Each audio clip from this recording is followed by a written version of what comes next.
Okay. Hi, everybody.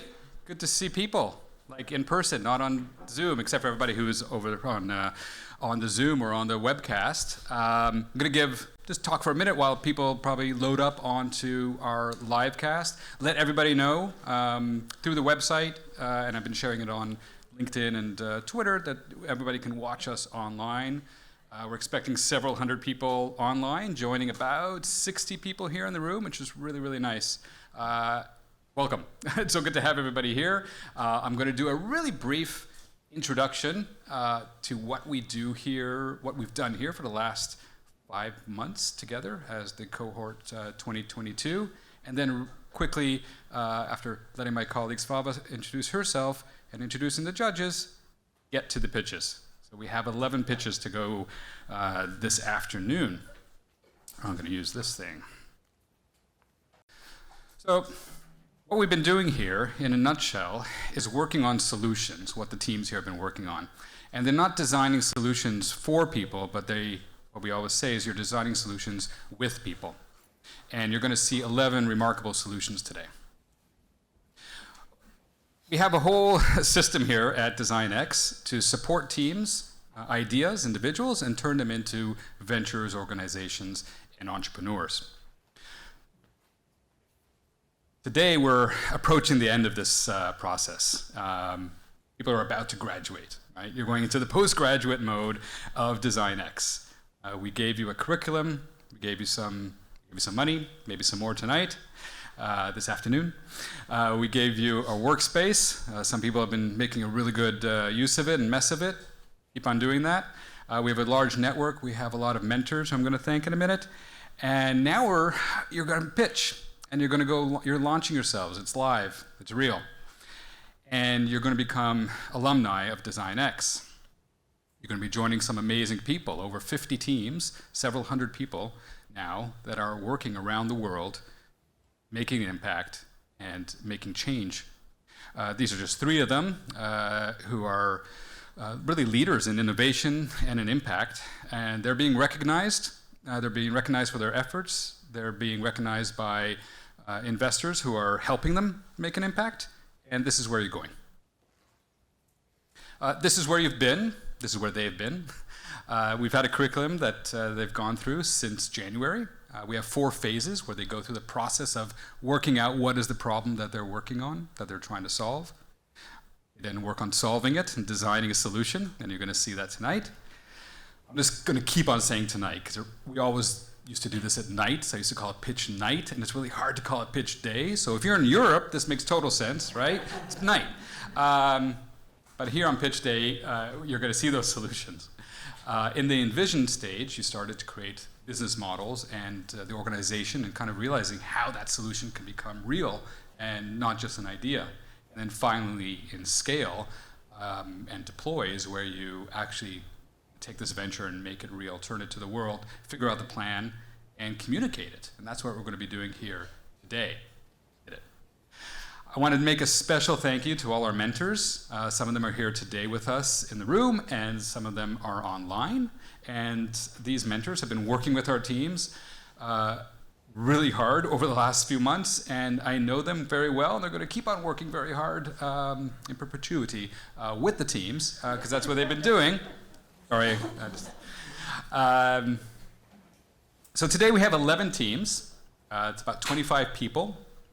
And 6 continents. So we have people representing 6 continents today and doing work in most of those continents. And we're very proud of that because we want our impact to be felt outside of Cambridge. We want it to be felt around the country and around the world. And that's where it is happening. These are our teammates, our students. You're going to hear from them momentarily when I get off and get out of the way. But actually, before we get started, let me put that back. Before we get started, I'd like to introduce our 3 esteemed judges that we're really excited to have join us today. Magnus Oscarsson, Iskara Jimenez, and Frank Halicek. I got it right. He taught me yesterday how to say it. I won't tell you the whole story, ask him afterwards, but Frank joining us from HPI, Iskara here from MIT, and Magnus from Iceland from Urier Ventures. If you'd actually like to just take a moment and introduce yourselves better than the way I just did it, that would be wonderful. Hello, my name is Iskaida. I am a Sloan graduate, class of 2014, and I was the founder of a company called LaborX that I started building while I was at MIT, graduated. LaborX is a LinkedIn for the linked out, a talent marketplace for workers without bachelor's degrees who are skilled through alternate routes. The company was acquired a year ago. I've been leading innovation there and been working closely with this team to support you all. So excited for all the pitches today. Thank you. All right, yeah, my name is Frank. Last name is Pavlicek, very well pronounced. I'm here from Germany, from Hasso-Plattner Institute, which is like a small but very high-profile university for digital engineers. And before I joined Hasso-Plattner Institute, where I lead the School of Entrepreneurship, I built my own startup in Berlin in the field of climate tech, you would say today, to make a difference in the field intersection of electric mobility, energy, renewable energies, and digitalization that was exited last year to Shell. And so I'm very happy to be here and very curious, actually. Thank you, Frank. Magnus. Hi, I'm Magnus Oscarsson, coming to you from Iceland. I ran a software startup for 13 years. You know that overnight success takes 15, so I was a little bit early. And we sold that out to Sabre in Dallas, and I was with them for 3 years. Since then, I've been spending my time helping startups in Iceland, moving from an idea into a product and into a viable company, because that's often where things stop. Ideas are about, but turning them into product is harder, but it's much harder to turn them into viable companies. So I'm really happy to be here today and see what you have up for us three to judge. Thank you so much. Thank you so much. Actually, a round of applause for coming and joining us today, first of all. So before I give the sort of the last details of how it's going to work today, I'd like to invite my dear colleague. You knew I'm going to invite you. Come on, Svava Grunfeld, the faculty director of MITdesignX. Svava and I have been working now together for about 6 years, and I'd like you to give a welcome. Do you think I can use this? Yeah, move my hand so much. The students know that it is absolutely impossible for me to stay still. But anyway, I want to say hi to cyberspace and Zoom, wherever I should look, I don't know. But hello, Zoom. And the few hundred people that are there. But more importantly, welcome to the teams who are here and the guests you have invited here. It's fantastic to have all of you. And I can't wait to hear your pitches. Of course, we've been doing practice runs. And I tell you, they are absolutely fantastic, just to kind of bias you a bit. But I want to start by asking you to give the mentors a round of applause, because they so graciously donate their time, and according to Gilad, forever. You hear that, mentors? Forever. So give them a hand of applause. They are so unselfish, they're so giving, and they've been with us for a long time. So, but to the teams, actually, I know you're ready. You've done all the work. You've gone back and forth, back and forth, back and forth. Some of you have pivoted more times than I think we can count, which makes for a fantastic idea, because you have the courage to actually question if your ideas are the right ones. So in the true spirit of human-centered design, you actually try to understand the problem before you solve it. So that's why you're here. That's why you were picked for DesignX. But also, this is kind of who you are about, because you're passionate about these problems. But your solutions actually are great too. And we're about to see them. But you're about to join this fantastic cohort, alumni cohorts of DesignX around the world, making an impact around the world. I know, you are not just creating stuff to create stuff. You're actually solving problems. And that's what this world needs. And that's about what we're about to see. And it's been an absolute pleasure to work with you all. And we have learned from you. We have been inspired by you. And more importantly, we have the honor of being here for you when you begin your entrepreneurship journey. But like Gillett usually says, this is not the end, actually. This is the beginning, and this is the beginning for you. It's a beginning for us, because like your mentors, like it or not, we are here for you as long as you need us. So having said all of that, I think you're ready to go. Yeah? Are you ready to go? Yes! Okay, good luck! Awesome, thanks, Baba. So, we're ready to go. The way it's going to work, every team is going to come up here and give a 5-minute pitch. And after those 5 minutes, we're going to open up to Q&A with our judges. And then we move on to the next team. We're going to have we're going to have 2 breaks. So it's going to be 4 teams presenting, 5-minute break, only 5 minutes. And again, 4 teams, 5-minute break, and then the final 3 teams. And at the end, after the judges deliberate, we give out 3 prizes. 3 prizes today are an Innovation Award, an Impact Award, and a Presentation Award. So the team that has shown that they're going to make the biggest impact, or perhaps the biggest innovation, or they have the best presentation. And it'll be up to the judges they'll have a hard time, I'm telling you, make that decision at the end of the day. But I think we're going to call up our first team. Good afternoon. My name is Nurhan Bayoumi. I'm CEO and co-founder at Lamar.ai. Joining me today, John Fernandez, CSO, and Muhannad Al-Khouli, head of AI. We are living in a changing climate that affect and shape our surrounding built environment in a ways that we haven't seen before. With more extreme events happening every year, increasing in magnitude and frequency. So this puts a lot of pressure on multiple organizations, including cities, to reduce emissions and improve efficiency. So the smartest investment to be done right now is improving the building efficiency in cities that would result in increased energy efficiency and meeting climate change goals. The US Department of Energy estimate that there will be between 10 million buildings added within the next 20 years need to comply with the International Code Council. So this means that climate change can offer an opportunity to change how buildings are operating. And we see that in cities like Boston and New York with new energy codes that would require mandatory reporting for energy use and emissions every year. On the ground, the numbers are even bigger. Between 2020 and 2021, there were around 60% of the construction projects in the US were building retrofit. In addition, numbers state that within 2023, the building envelope retrofit industry will double in size. However, the problem is even bigger, as half of our building stock would need to improve their energy efficiency within the next 20 years to meet climate change goals. In addition to that, there's a huge opportunity to reduce energy losses from building envelope by increasing the performance of building envelope and improving the process of building envelope audit. However, unfortunately, this process is currently completely manual. Also, it's time-intensive, labor-intensive, but most importantly, it's expensive. In addition, that available analytics for building envelope audit are not really scalable to meet the requirements of the current building market.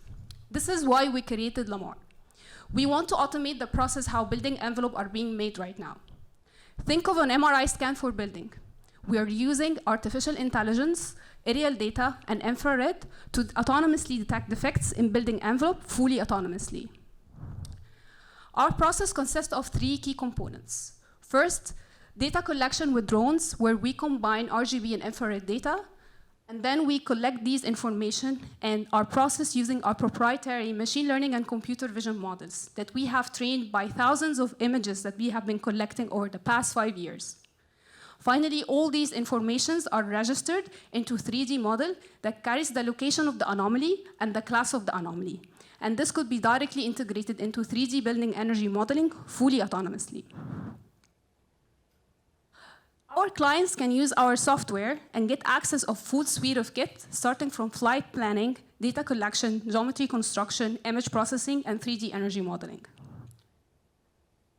We have also been applying our workflow over the past year in a pilot in Georgia Tech campus, where we tested the entire workflow from data collection with drones up to what you see here on the screen, 3D point cloud construction and infrared construction, up to the registration of thermal anomalies that are autonomously detected and validated by multiple building scientists on the location of each anomaly.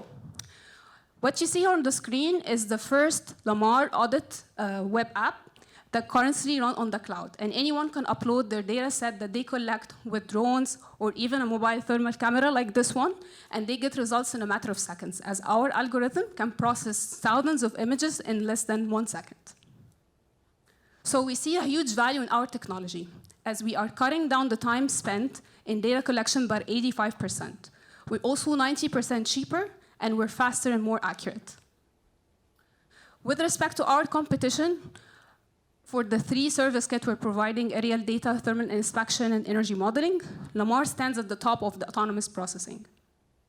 Our market is also large and growing, as the international energy retrofit market is valued at $150 billion. Within the US is $41 billion, but our building retrofit market alone stands at $22 billion. And we have identified that New York and Boston are key beachhead market for market entry phase 1.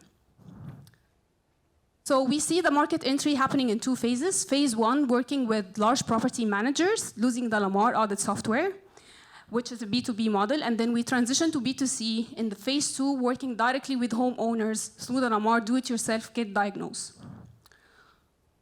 Our revenue is very scalable, which implies how strong our solution is. As we have identified, by working in Boston and New York, we could scale up our revenue to $6 million in year 5, retrofitting around 380 units in Boston and New York alone.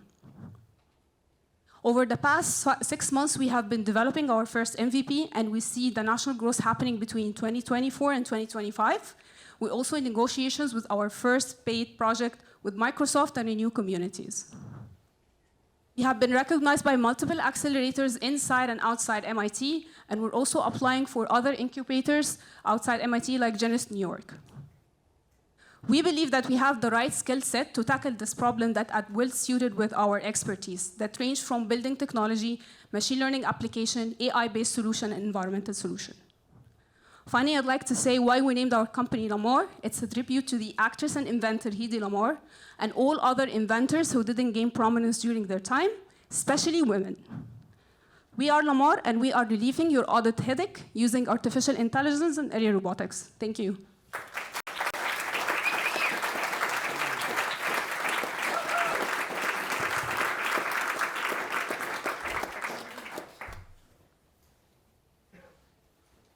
Maybe I'll start. Well, this is a big problem for the Earth because half of the energy usage on Earth is used for heating and cooling houses. And when we hear about the talk about climate change and what impact needs to be done, it usually focuses on transportation and industry, where that is only combined half of the problem. So you're really in the right spot. I'm just wondering, how can you move much faster? How can you move out of New York and Boston and basically all around the world as fast as you can? So I will start, and I will let John complete this answer. So right now, our model and technology works. We just need to scale up our operation by having the software already running. And we wanted to test this workflow in New York and Boston because there's a huge opportunity, but we see the value in scaling up fast in the software model, where anyone have the data collection anywhere, can upload their data set, and then they get the analytics very quickly. So even for locations that doesn't have any drone regulations, we trained our model to work with handheld thermal camera collected information, which makes it more even scalable to other locations. I'll just add an example. What we are doing is running experiments in the marketplace. So the first phase of the work are large building owners, operators, and managers. And one of our first clients is based in Tennessee, but has properties all across the United States.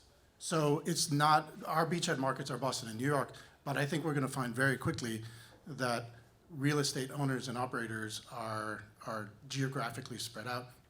And going international is no problem. There's no issue there for us. The software works in exactly the same way. Thermal bridge in the United States is the same thing as a thermal bridge in Dubai. I'd love to understand, as you think about scaling this to residential homeowners, how is the value proposition any different to them, since they don't have a mandate to have audits, or, I mean, everyone cares about the environment, but I'm wondering if you've thought about that. So the main motivation behind why we thought working with homeowners is whenever we describe the technology to anyone, and I can take Swava example here, that she had a leakage in her house, and she was telling me, like, I'm wondering how I can identify actually where the problem is. So we see the value of providing this do-it-yourself kit, where we would just send this thermal camera, like this one here, and you can link it to your mobile, and then you can collect the information and upload it directly with a brochure that has like the instruction, and then you can get results instantly. And it's also geolocated, which also give us a better idea of where the location of the building is for further analysis. We also envision having something like data explainer for regular homeowners who don't have the building science knowledge, just to understand what is a thermal bridge, what kind of materials that they could buy. And the business model is basically partnering with large retailers like Home Depot, where we have like a kiosk there, and they can just go and get the kit and do the analytics, and then they just go buy the repairs right away. So that was the main motivation behind working with the homeowners. Maybe from my side, first of all, great presentation. Yeah, very, very convincing, and as Magnus said already, probably addressing one of the most important topics we face at the moment. If you address homeowners, you address a very fragmented market, obviously. So the big question is, do you have an idea already how to address this market, because it is so fragmented, and what kind of service in the end you really offer to the homeowners? Because knowing about what's wrong in your building is one thing, but fixing it is obviously a totally different thing. So by just knowing that you maybe have to replace a window or something like that, the window isn't replaced, and most homeowners will not be able to do that on their own. So do you think about a link to actually execute what is required to make the difference? So yes, we're not thinking about replacing a home auditor. On the contrary, we want to improve the process of the auditor coming to an individual homeowner and do the work. So the idea is that instead of taking like 4 or 6 weeks to get a home auditor to inspect the building and tell you exactly where the problem is, the homeowner can do that process, but then when the contractor comes, he have a better idea, so the process is much faster with this kind of analytics happening just like in an amount of like 1 day or so. So that was the idea. John, do you want to add? I'll just add one thing. We know before the pandemic, the do-it-yourself market in the United States was huge. During the pandemic, it exploded. So the idea that the do-it-yourselfer would be able to make a repair before having to make the decision of replacing a window. They just would have to fix fill a hole or some minor repair. To know that is, we think, high value for the homeowner. Clearly, maybe just one remark. It's more an idea. It could be an interesting platform business model to connect to the following stages of the value chain. Yeah. So if you make the connect, that might be quite valuable. Yeah.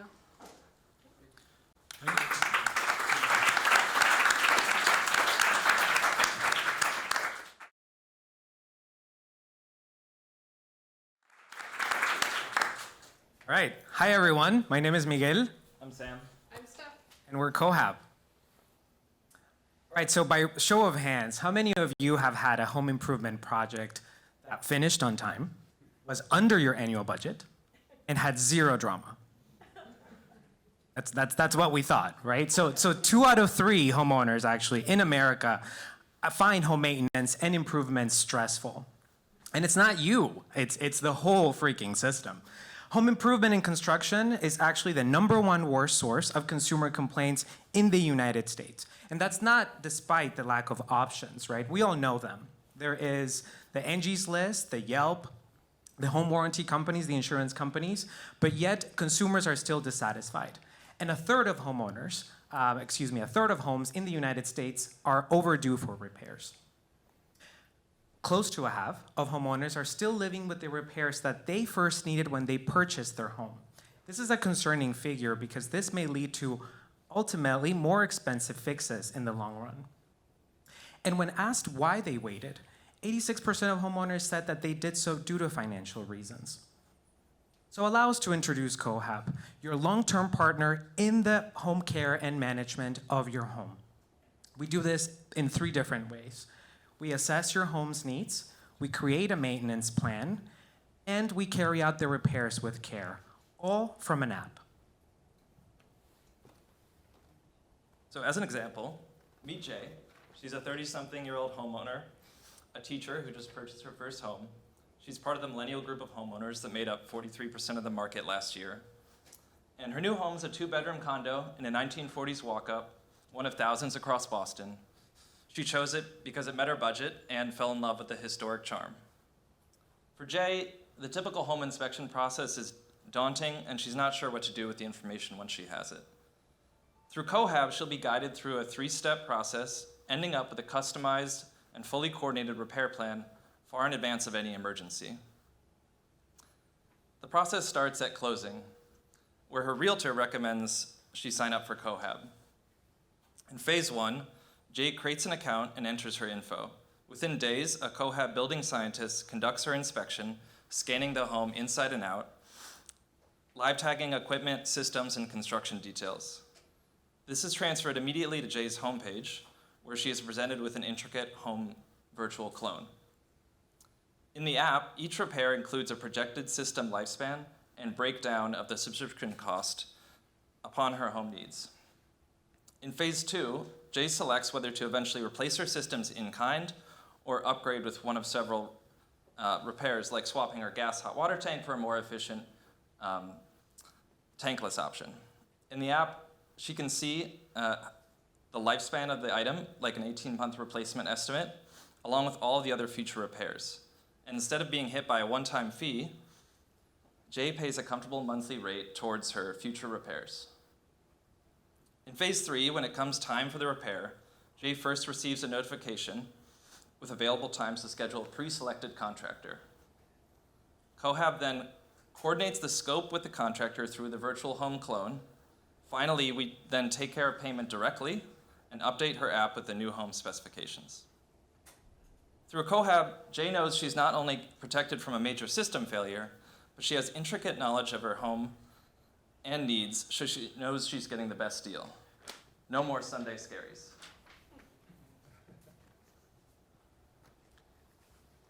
Jay is one of just a number of homeowners that need support in their home maintenance planning. There's been a 50% increase in homeowner spending towards maintenance and improvements just in the last decade. And the unreliability of online marketplaces can be a concern, as well as the overcharging by home warranty providers. Instead, Cohab is a partner in your home maintenance plan, and we only charge for the repairs that you actually need. And we benefit contractors as well. We offer increased project volume. They have an earlier timeline for understanding when jobs will need to be completed. And through diagnostics, they arrive on site with the knowledge of everything that needs to be done, so they don't need to run back and forth to Home Depot, picking up materials and things. This provides Cohab with the potential for 2 revenue streams going forward. And long-term, we plan to work with owners of older homes and who struggle to meet a single large payment in the event of a system failing. Given the numerous number of older buildings within the Boston area, we plan to start here, growing locally before expanding to other cities. Throughout DesignX, we've spoken with homeowners, contractors, realtors, as well as city officials to identify what's the most pressing problem for these homeowners. This summer, we plan to build out our first beta application, as well as work towards a pilot project with homeowners starting in the fall. This is our wonderful team. We come with a really diverse and complementary skill set, a combined 27 years of professional experience across architecture, construction, real estate, private equity, housing policy, and planning. Join us as we build our app and we begin to collect data towards our pilot. Reach out to us if you're interested, and let's work together. Thank you so much.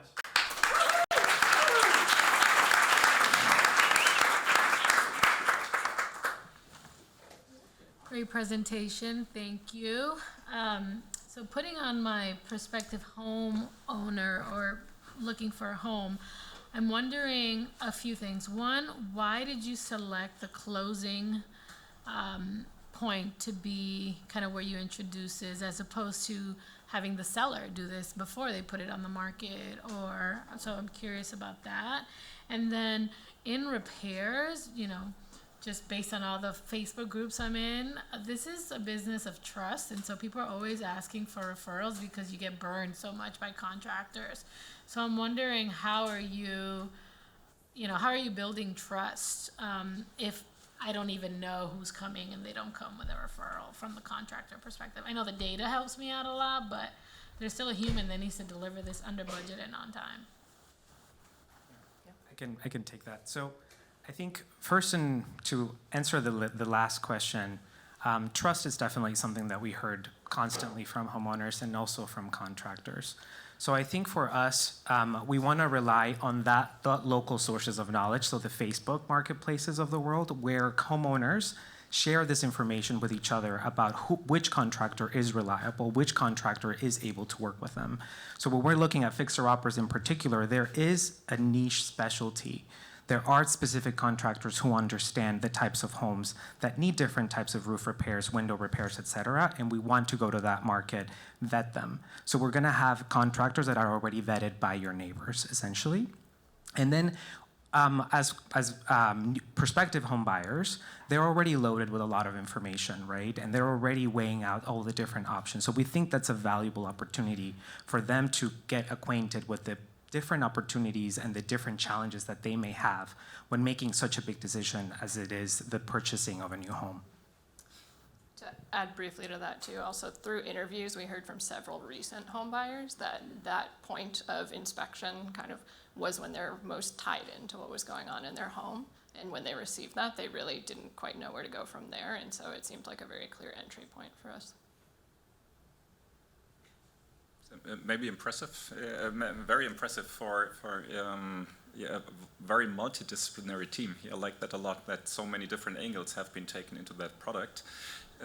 It sounds a little bit like it is like predictive maintenance, which I only knew so far from Industry 4.0 for the household. And my question is, did you think about connecting it closely to financial services to make it practically just a tool of someone, well, in the end, providing the financial service? Yeah, so I think that's something that we're kind of exploring even further in terms of the financials, that what we would offer versus partnering. I think that that's certainly been, I mean, even from the 86% of people not being able to take on a repair, being a huge starting point for just that need of individuals seeking financial support as the beginning. I think, yeah, it's, I mean, obviously you look to a mortgage lender and it can only benefit them to have that asset be cared for kind of long term. So I think there's a very natural kind of partnership in there as well. Cool, thanks a lot. Yeah, thank you. And I think it goes both ways. I mean, a lot of contractors get burned and not paid.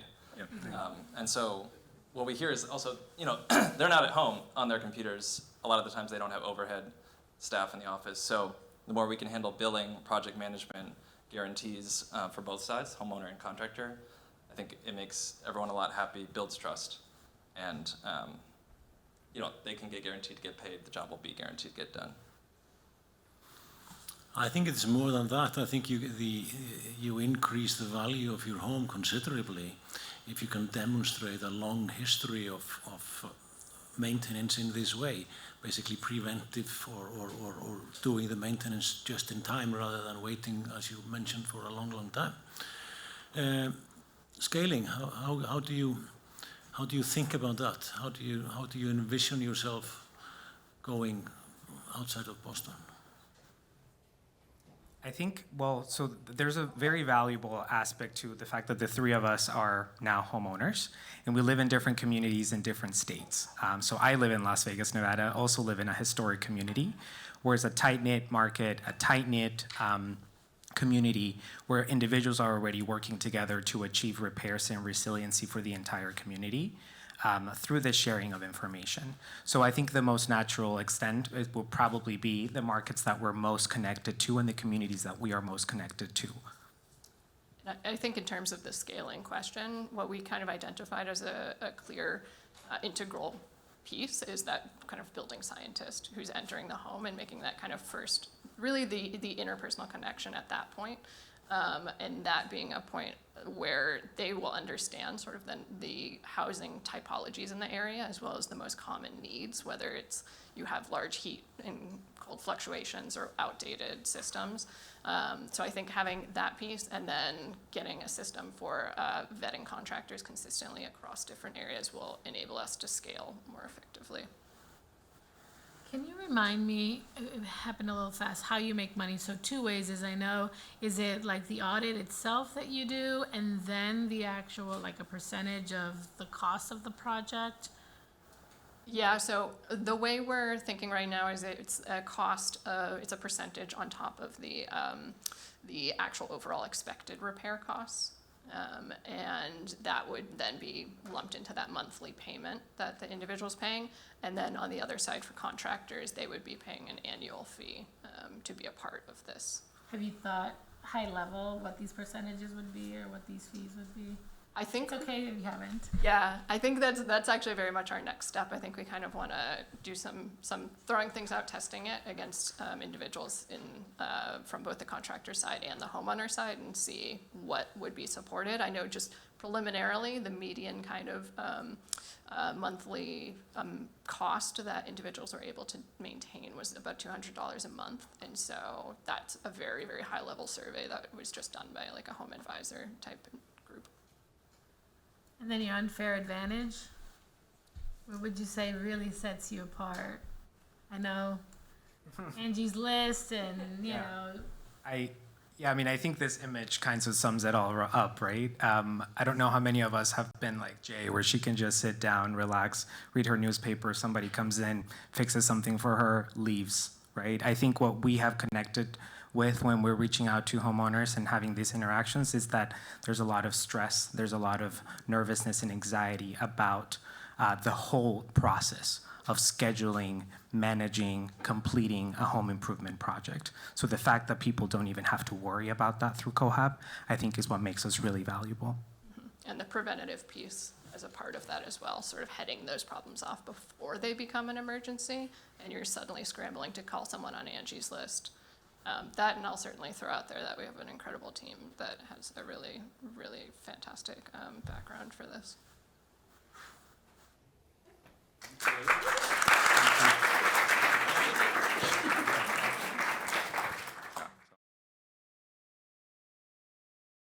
Never used one of these before.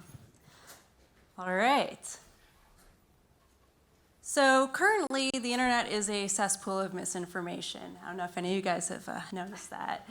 32% of Americans say they see fake news all the time. 35% of Americans think the election was stolen, not to mention all the problems with vaccine hesitancy, conflicts throughout the world. This is a big problem.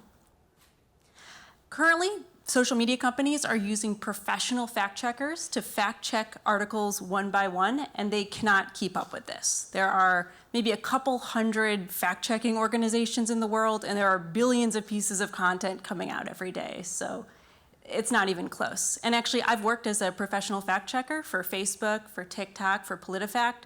So I've seen, firsthand this process just not working. It's just not scalable. Something else that isn't going to work is automation. A lot of people think, maybe AI will get to the point where it can fact check things, but unfortunately, AI is just an extension of humans. In fact, fake news is almost perfectly invented to trick AI, because if it can trick kind of people looking at articles like regular humans, it can definitely trick AI. And people making fake news can sort of design it to trick AI just as well as people. So crowdsourcing is really interesting. Crowdsourcing is regular people going on and doing fact checking and kind of reaching scalability that way. And crowdsourcing is scalable, but it's still human. Of course, the problems with crowdsourcing are pretty significant. Some people are biased, some people are inexperienced, some people are Russian bots, you know. So what's the solution? News Detective, which is my company. News Detective is a platform that combines moderated crowdsourcing with professional fact checkers and AI. Basically, regular social media users, people just on Facebook, on Twitter, on Google, can fact check articles. Professional fact checkers moderate this whole process, change reputations for people, and the ratings and explanations that are doled out by people who have higher reputations, these scores go directly on Facebook, on Google, on Twitter, so you can see how an article was rated and why. It combines the best of crowds, of professionals, and AI, which is used in a more scaled down way just to kind of sort things rather than do the fact checking itself. So say you're on Facebook and your uncle posts this, you know, an explanation of why the world is flat, obviously. Right now, you just sort of see this and maybe you can comment angrily on it or whatever. But with News Detective, you'll see this button appear. And you can decide to go in and explain why this is false and sort of give a rating. Once you click on it, you're brought to this website where you give that explanation, give your rating, and then the whole News Detective community goes in and kind of investigates it. And they might put their own ratings, their own explanations, and ultimately these ratings add up. And next time you're on this website, you will see an actual score. It'll show, oh, look, this is false for these reasons. You can click on it, you can find out why. Once you've decided to do that, you have become kind of a new fact checker. Just by being a person on Facebook who decides to rate it, you are now a new fact checker in the News Detective universe. As you continue to join the News Detective universe, you continue to rate more, you will be noticed by other fact checkers in it. More experienced fact checkers, and they will actually be checking your checks. So it's not just people rating articles, it's people rating each other. There's a core of professional fact checkers who are moderating this whole process. There are more experienced users, and there are these new fact checkers. And in this way, only users who sort of gain high enough reputations in this community, only their ratings count and appear on social media. It might sound like a strange process, but it's actually how most online communities that work well work. You see this on Wikipedia, you see this on Stack Exchange, you see this on Reddit, and it's basically a way to keep up crowds, keep up the scalability thing without just sacrificing quality. So sometimes someone might try to infiltrate, right? But because of this process, they're not going to get very far. Nobody's going to rate up their fact checks, and they're just kind of going to have no power here. This is a democratic process. It's a transparent process. You can see why things are rated the way they are. You can disagree. You can go on and put your own ratings. It's not Facebook deciding what's true. And it's going to work in other languages and other places. You know, this isn't limited to the English-speaking world. So the plan. Currently, I'm working on building an MVP and putting together a team. It's going to consist of programmer and professional fact checkers. Then I'm going to work on becoming an internal tool for professional fact checkers, gradually open this up to journalists, students, and eventually be able to license it out to social media companies. So in case you're wondering what's the business model for this, it's licensing it out to social media companies like Facebook, Google, and Twitter. And I've actually been in conversation with people from these companies, which is part of how I developed this plan. They say sort of, this is a really interesting idea. We'd like to see it sort of in action. So that's how I'm going about this. Obviously, this is part of MITdesignX and Sandbox. Already mentioned myself. I've also been a journalist for 15 years. And big picture, misinformation seems overwhelming now, but it does have a starting point. It starts as a few pieces of misinformation, like this ballot box in Georgia was stuffed, and kind of snowballs into things like the whole election is a lie. With News Detective, you can nip this misinformation in the bud because misinformation grows and News Detective ratings grow right along with it. Kind of like that. So, final thoughts. The internet is an amazing tool. It's unleashed this power of people to put out as much information as possible. And now we need to be able to let people fact check this information, to be able to go through it, to be able to figure out what's true and what's not. We're looking for a world where we can agree on what is true, where democracy is under less threat, where we have fewer global conflicts, and we can finally argue about social choices and what we should be doing in the world rather than arguing about reality. All right.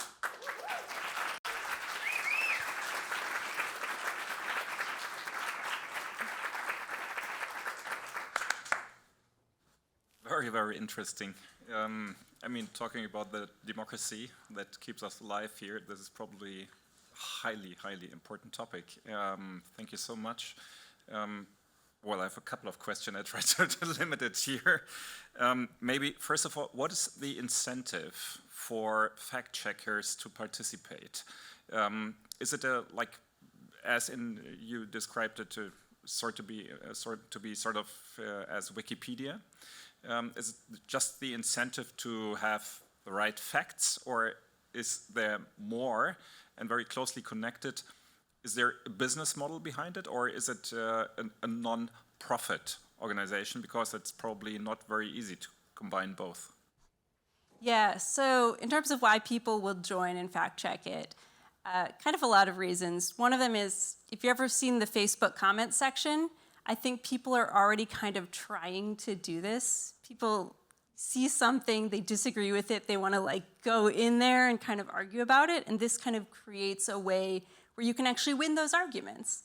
It's also gamified, so you're kind of in there wanting to build reputation points, kind of like Reddit or just any of these online communities. So kind of just works like a traditional online community. You sort of get sucked in and become part of the community and wanting to build up your reputation. In terms of business model, the plan is to kind of license out to these social media companies, so to charge them directly.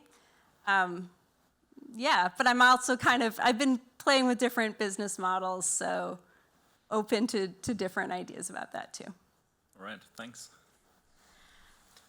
This is, if you compare this to Reddit and Wikipedia, this is a network problem. And in any network problem, you have to start really, really small to be able to build it up, because if you start far and wide, people will look at these and there are no scores. How do you intend to bootstrap this thing from your cold start? So part of it is starting with this seed community that's almost just participating in it to participate in this community rather than because of the ratings appearing on social media. So starting with a small community of professional fact checkers and like really enthusiastic people and growing out. But you're right, you make a good point, right? Like once this kind of does roll out to other people, how are you going to deal with all of these articles being kind of blank? So one idea I had was to also have these not just article rankings, but also source rankings. So as you're rating articles, it's giving a score for the article, and it's also giving a score for the publisher of the article. So these publisher ratings are going to fill up a lot quicker than the article ratings. And if you have an article that, say, nobody's rated that article specifically, but it's by the New York Times, and a lot of people have rated the New York Times, you get kind of a publisher score as well. Well, I have no problem with when it's sort of what is happening after it sort of takes off. Yeah. That problem you can manage. It's a hard problem, but you can still manage. But initially, if there would be these magnifying glasses icons on every article on Facebook, yeah. But you only have 50 fact checkers. So behind these magnifying glasses, there's only a score for 1 or 2 or 3 out of a million. That's what I'm really concerned about. Are you going to limit the articles that you are looking at? How are you going to limit yourself initially so that there is meaningful content, meaningful fact checks that people can start to rely on? Yeah, well, this definitely wouldn't just be rolled out to like all of Facebook at once. It would be the kind of thing where once Facebook buys into it, they're sort of rolling it out to a small, enthusiastic community that's like deciding to beta test it. And so this is like a community that's almost more on the News Detective platform rather than just sort of using it because they're on Facebook. And sort of once it grows enough and you get enough fact checks, that's when you start kind of rolling it out to larger and larger communities. But your problem initially is to get Facebook to adopt it. Yeah. And before, so you need to show that it works somewhere. Oh, I see what you're saying. Like, how do you, like, we're talking about before Facebook adopts is the question. Yeah. Yeah. Okay, so. Both actually, but still that is your initial problem. So from the people I've talked to at like Facebook and Google and whatnot, they don't need this to necessarily be some sort of huge platform that has all the stuff that, you know, is already appearing on Facebook. It's more about building sort of an independent community where you can see it working actively and see it starting. So at the very beginning, it's just going to be the platform. Those ratings aren't even going to appear on Facebook. It's just going to be people posting like, hey, is this thing true? And other people responding. Almost like a subreddit for fact-checking. And so that's the community to build up to show Facebook. It's not that it needs to appear on social media right away. A couple of questions. So I feel like at the heart of misinformation, there's some fact and/or science, but there's also a mental model or an opinion or a fear or something. And how do you fact check a bias, a fear, a mental model? And so I'm wondering, like everything, right? Like the vaccine, sure, you could look at the data, the election, or but other things that are more, you know, like abortion, for example, or religion, or, you know, I'm sure there's how do those topics, you know, kind of play into the fact-checking piece where it might be harder to, you know, fact-check a mental model or an opinion? Yeah. This came up all the time, like at PolitiFact, and what we ended up deciding on was you kind of pick a main claim when you're looking at a given article. So you're not checking every single fact in the article. Nobody has time for that anyway. This is sort of a model where users are spending maybe 10 minutes doing fact-checking. So you pick a main claim that the article is making and you just check that claim. You don't check everything. And people might have different opinions about what the main claim is, and that's okay. In terms of like if the main claim is an opinion rather than a fact, that's not for fact checking, you know? You mark that as opinion. So it's not the whole article, it's just a claim in the article, basically. It's the main point of the article. Often it's the headline, but not always.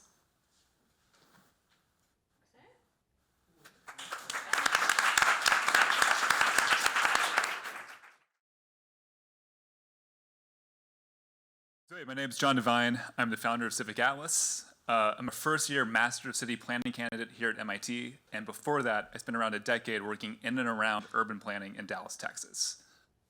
And one of the first and favorite people I worked with is Anna Hill. She's the president of the Dolphin Heights Neighborhood Association, a retired nurse in her 80s, and someone that spends every ounce of time and energy fighting to help her neighborhood. And I'm going to talk to you guys about how hard that is when she has to work with City Hall websites. So one of the most important things she does is check the weekly City Council agenda. And the easiest way to do that is to pull up the website, pretty straightforward. When she clicks on the agenda, she gets hit with this massive 500-page document full of dense, technical legal language that very few people have the time, energy, and technical experience to parse through and interpret and figure out what actually matters to them. So about 10 years ago, Anna quickly looked through this agenda, didn't really see anything and ignored it, but missed a single line in these 500 pages that was going to dramatically change the face of her community. This one line is the only thing locating a road widening that was going to wipe out every house in this picture. Now, thankfully that week, I read the agenda, we caught the project, wrote out to City Hall, and it didn't go through. But over the next 10 years of working and planning in Dallas, I saw this problem repeat itself over and over again. It's not just road widenings, it's every single zoning case, bond project, and transportation investment. When communities don't have access to clear, accessible information, we get worse outcomes. And I realized the solution to this is make really accessible, and inclusive digital experiences that really facilitate communication between planners, developers, and us, the members of the community. So what if instead of that really gross 500-page document, you could pull up your neighborhood and see all of the past and upcoming cases at a single glance? And what if when you click on a case, you get the information and learn how to participate in the process all in the same place? If you're at City Hall, you can manage information and public participation all at the same time. And then lastly, what if this entire process was automated?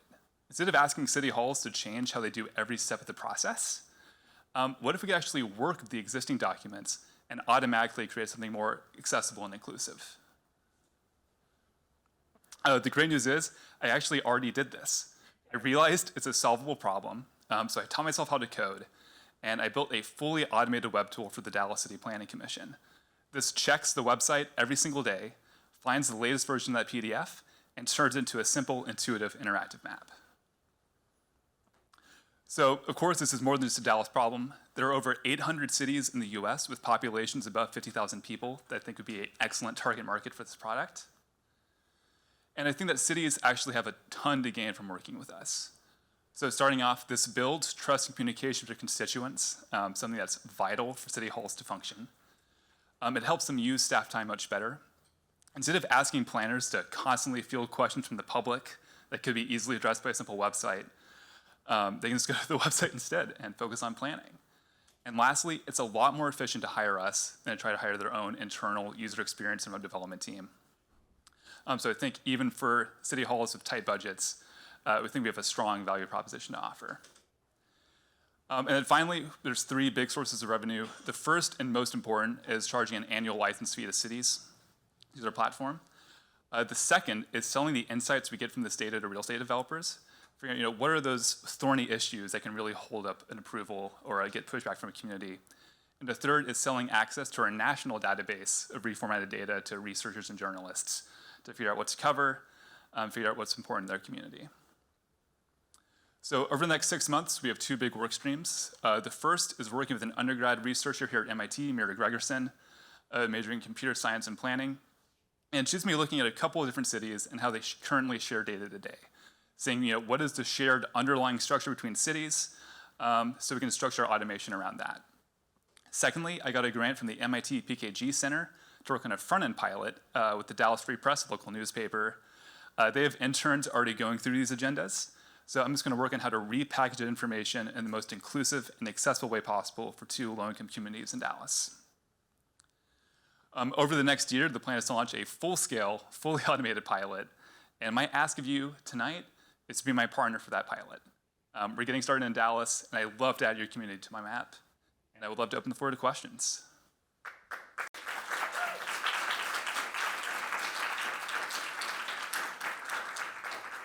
So your core users of this product, I live in Cambridge and I want to know what's happening in Cambridge, so I can go onto your app, basically say, here are the 10 proposed projects, and I can upvote them or downvote them. Is that in essence? I'm one of those users.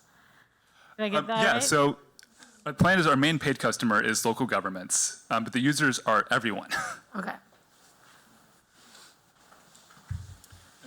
Well, thanks a lot, first of all. And secondly, scaling such a product in, well, the more public sphere isn't always easy because you have such a, well, fragmented and very difficult type of customer. So maybe, what's your idea to scale? So do you have, will you work with just 1 or 2 cities in the beginning and then try to scale or to grow bigger? And what would you say is your biggest hurdle to scale on that way? Yeah, so what do you see the biggest problem in making this a scalable product? Yeah, so thankfully in local government, there's a bit of a flocking effect. Once one city is doing something really well, a lot of other cities want to follow. So it's really all about the biggest hurdle is just getting that first big city as a client. The good news is I've been working in Dallas for 10 years, got really strong connections at City Hall. And after this summer, I should have an MVP I can show to them and hopefully start getting that contract for the first real pilot. Cool. Congratulations. Yeah, hopefully that will work out. It seems like a kind of a reverse way of doing things. The city should be starting with your system and then building these 500-page documents from those. Why is that not happening? Or how are cities doing it these days? I come from Europe, so I don't see this problem because I see this all on maps, interactive for my city. So. Yeah, so based on my interviews, city planning departments never really thought through a comprehensive, intentional digital communications plan. Just over the years, this always be done on pen and paper. It became digitized. They never really thought about how this is getting shared to the public. So they use PDFs, they use internal emails, because city halls that are busy and strapped for staff time, they've never really had the chance to take an initiative and think this through systematically. So my plan is to do that for them, and coming from the outside.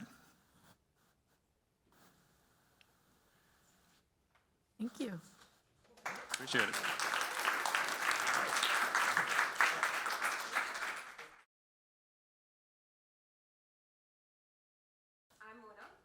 We are Team Grainbox. According to Food and Agricultural Organization, 40% of grains are lost post-harvest in India, an amount that could feed 1/3 of India's population. These losses cost $6.5 billion, and this is because of two reasons: lack of storage and market connection. 9 out of 10 farmers in India are smallholders who own land less than 2 hectares. Due to their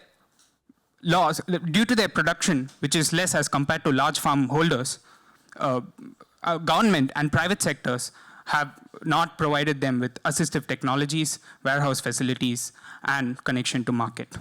Thus, the losses are majorly faced by them. For instance, for a smallholder farmer, they have 2 options after harvest. First is the open storage, where they lose 30 to 40% of the grains. Second is to sell it to middlemen, where they lose 100% in terms of fair price and margin. Both of these solutions create high financial and harvest losses. That's why we come in with 2 solutions. First is a network of warehouses, and second is an open farm market connection through our online platform. We are Team Grainbox, a social venture that is optimizing the post-harvest supply chain for smallholder farmers in rural India. A farmer can use Grainbox using 3 simple steps.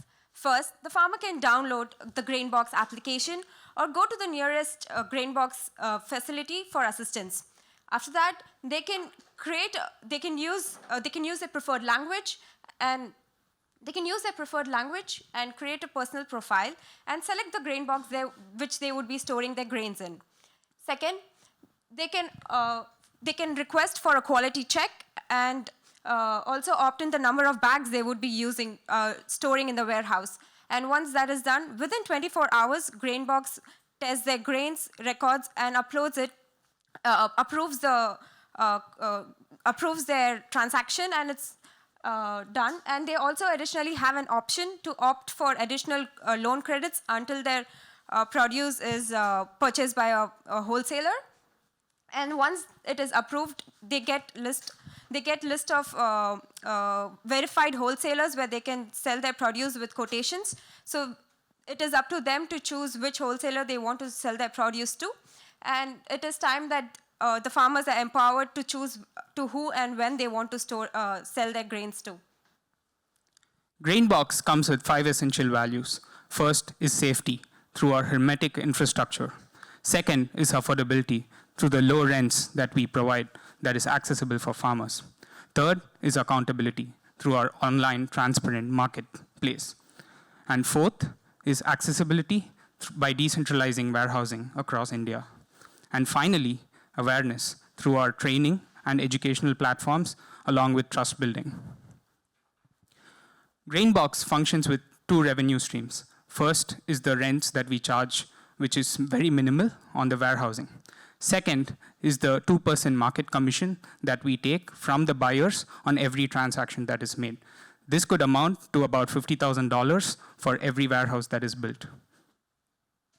In 5 years, we aim to build 100+ warehouses across India that could impact 2,000+ villages and 12,000+ farmers.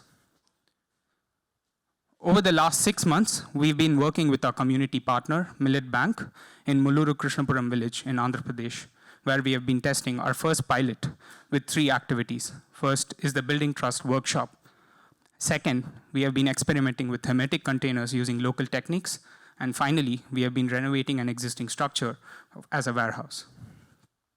Currently, we are supported by MIT and Harvard-led accelerator programs, and our pilot partners are from village-based agricultural centers.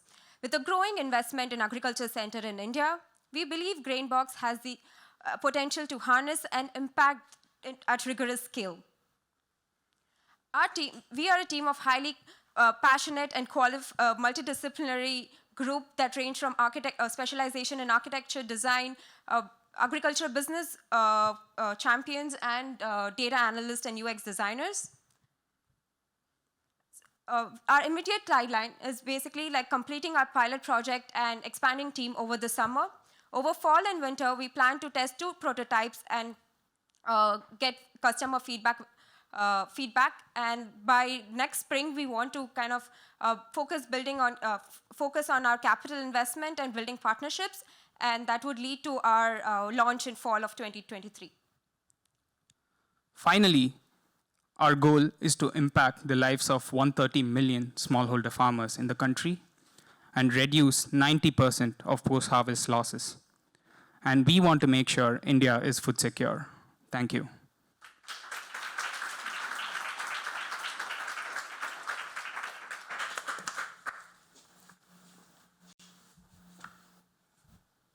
Wow.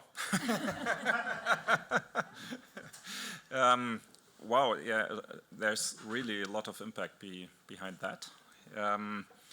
It's comparatively CapEx heavy in the beginning. Do you think, if you start rolling it out, what is the minimum community size you would require for a prototype to really get an idea whether it's working? And what do you think, when you're building a marketplace, more or less, what do you think could be a problem in the Indian community if you would somehow get in between the actual roles that are existing within the Indian market? Right. Yeah. I can start with the first question.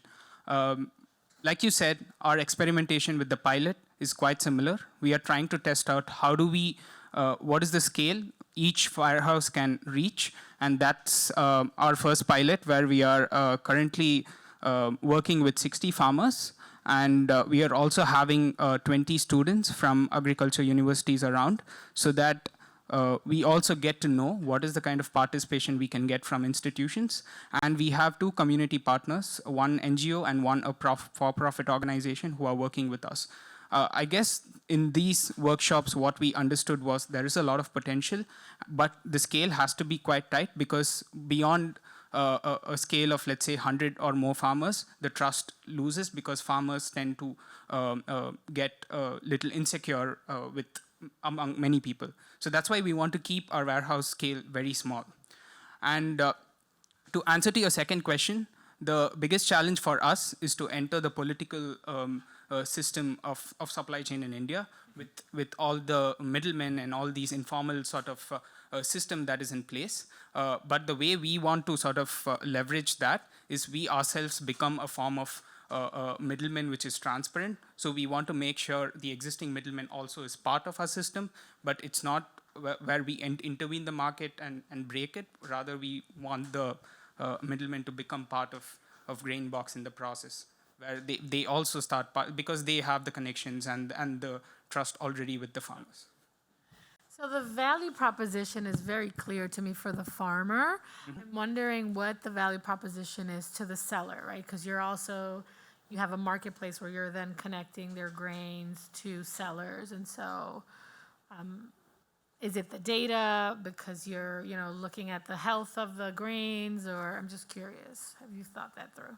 Yeah, so we, before every grain reaches the warehouse, there is a testing that happens and then it goes on to the warehouse. So that gives a security for buyers to know whether this grain is secure, safe, and they can easily pick it up. And beyond that, they also get the opportunity to work with different farmers directly to negotiate on the cost that they would want. Currently, the way the system works is the middlemen demand there's one or two players, making it a homogeneous stakeholder model. So they would sell it to the buyer, and then that would be the price that comes within the system.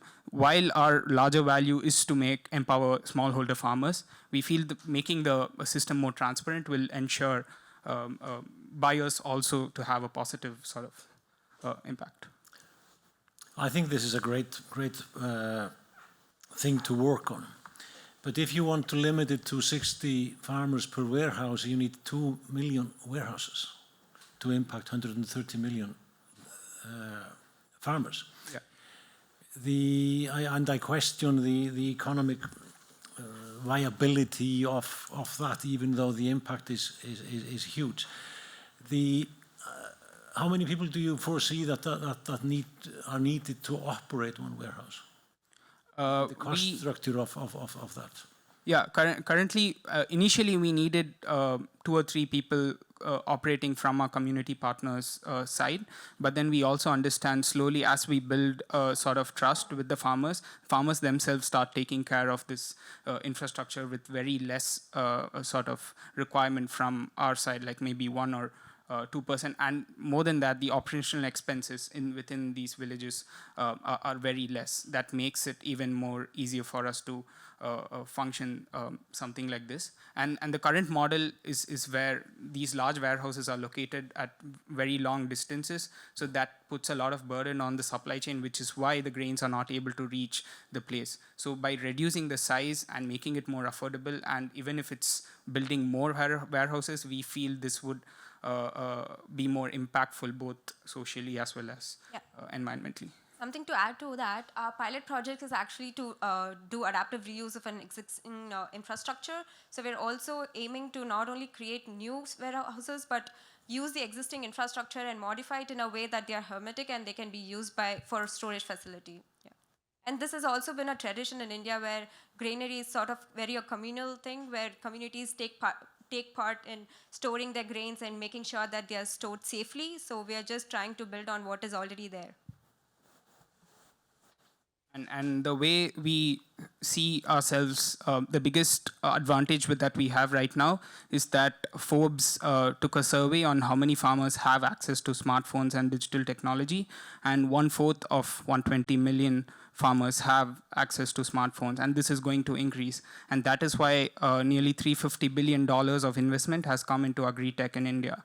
And that's why we find GrainBox to be advantageous and scaling up rigorously. Thank you. Thanks a lot. Thank you.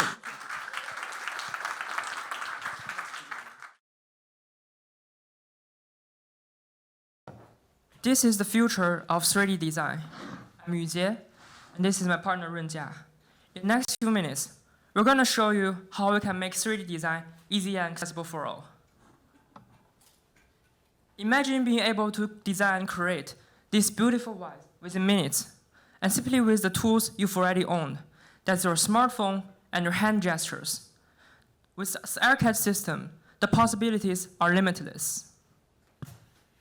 However, today, creating in 3D is frustrating.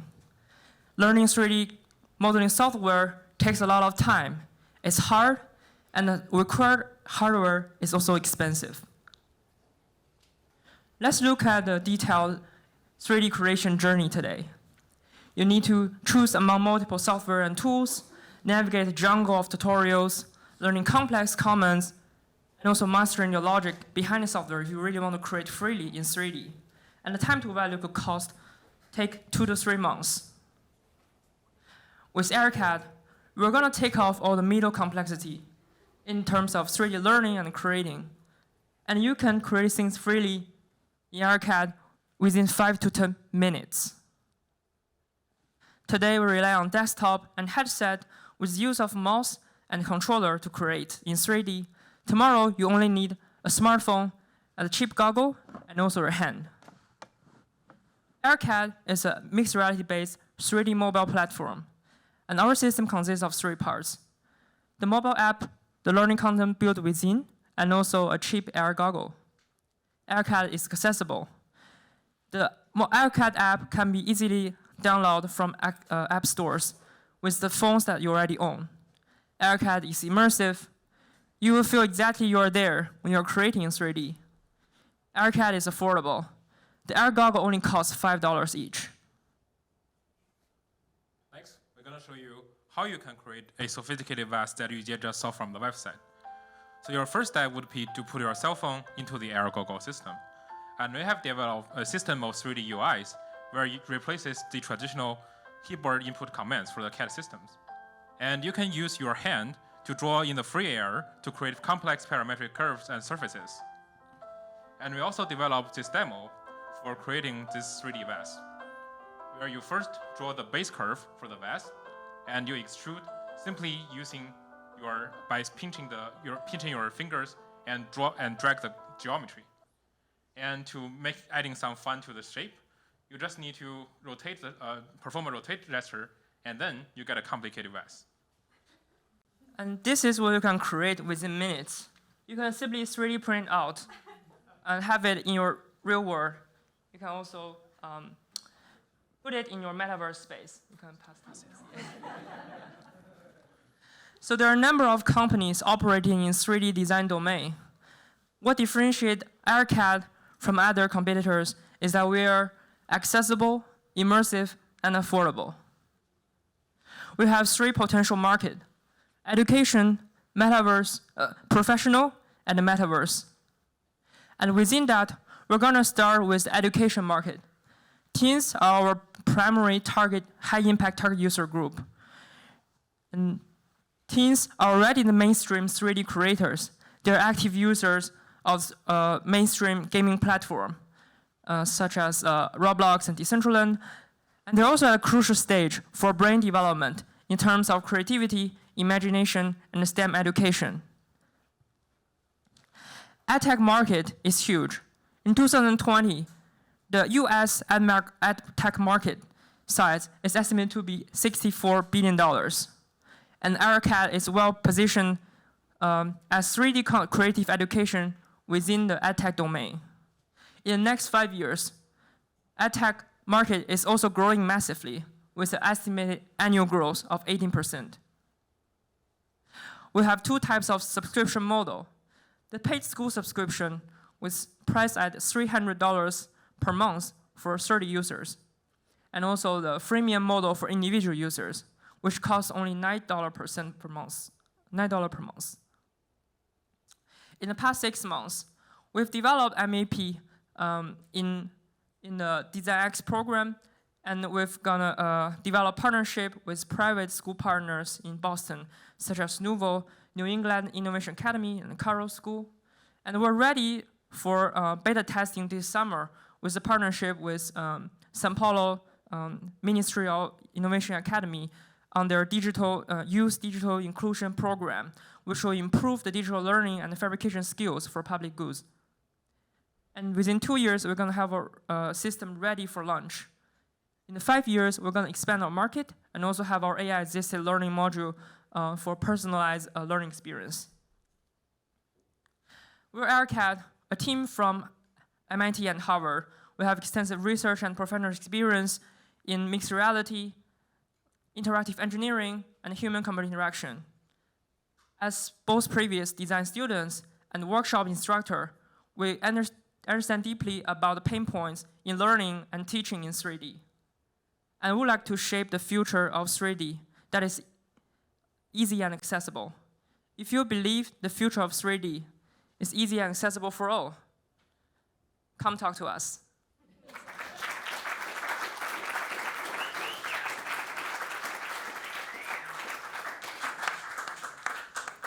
Brilliant idea, guys. Starting with the school market is tough. especially monetization of that. You need to market it, you need to get into the schools, and you need to get money out of the schools from the school budget. This is hard. Can you tell me how you have the discussions you had with schools, and basically how you are going to get into that in the first steps? Yeah, sure. I can start off. Thank you for the question. So we're gonna start with private schools. So there are lots of recently there are many experimental private schools that would like to pay more emphasis on the creative education, and they would like to experiment with innovative program. And through our conversations with schools, they already have the learning modules for 3D, which is different from like conventional public schools systems and curriculums. So in that sense, our Atacama product can be seamlessly integrated within their existing curriculum, and also enhance the learning experience, because currently they're still using the more professional driven software like conventional CAD programs. How many schools have you talked to already? I've talked to 3 or 4 within Boston. Have they told you what they would be willing to pay for this? We actually we have, because right now we're at the stage for beta testing, so we want to co-develop the curriculum for 3D learning that tailored for students. So we haven't reached that level of conversation, but in this case, they told us some pain points, like in terms of conventional 3D design software, like for example, the concept of scale, like within a desktop and the viewport, it's really hard to let students understand the scale they're designing. Like when, for example, how their body relate to the space, that's something like really unique to be in an immersive environment. The other things are like physics, like gravity, and it's easy to integrate that in a physics engine in our platform, and they're designing objects, and also it's also they see the potential for STEM education, like in many subjects. I would certainly recommend that you continue in a deep dialogue with the schools and ask them the hard question for you. Yeah. What would they be willing to pay? Sure. Because that is tough. And also the process, where does it come from? What budget does it come from, and how you can get the money from them? Thanks. What motivated you and your team to solve this particular problem? And I'm wondering specifically, so this is your beachhead market, but who are the people experiencing this pain? Is it the Roblox gamers, or was it? I'm just wondering, like, who felt this pain and why did it motivate you to solve it? Yeah, maybe I can take this question. So the original idea actually came when me and Vijay was doing summer internships. I was working with the traditional CAD software industry, and because we both came from design backgrounds, and we found that the onboarding experience for 3D modeling and 3D design is really hard for people with no experience like us. The desktop and mouse keyboard-based interactions is not intuitive and takes a lot of time to consume how to use these systems. So that's basically our starting points. Because of our backgrounds, and we also there was a time we were both talking about the innovation of finger tracking technologies, computer vision, and also immersive experiences in XR systems. So that's when we saw that this could probably bring a different perspective into the 3D modeling and 3D design domain. And have you started doing any research in the professional segment? Because I saw you had the metaverse, education, and professional. So it sounds to me like there's a clear pain point in your professional onboarding. So I'm wondering what that market looks like. So for professional market, for some artists and designers, the pain point there is the communication with clients. So when they're showing their 3D creation with clients that without design background or without the CAD familiarity with CAD system, they require a certain level of understanding, for example, either from the drawings or from 3D models, to understand the design. So that part, we want to lower the barrier from this 3D understanding to the general public. So people as non-designers, they can also easily understand this 3D process. Amazing, because I think it combines a lot of different subjects. If you go to EdTech, yeah, like not only digital, but material science and all other things you can bring together. We've got a chair at HPI for human interaction design, and they work on very similar things, but not with 3D. I have to say that we encounter exactly the same problems Magnus were referring to if you talk to schools. And I would like to encourage you to really, for go-to-market, think in purely private environments where you can start commercializing this and gain experience, because you will wait like forever if you only work with schools to create first turnovers. And there are really good examples where this will work in like the private commercially driven industry as well for EdTech. Yeah. Okay, thanks for that comments.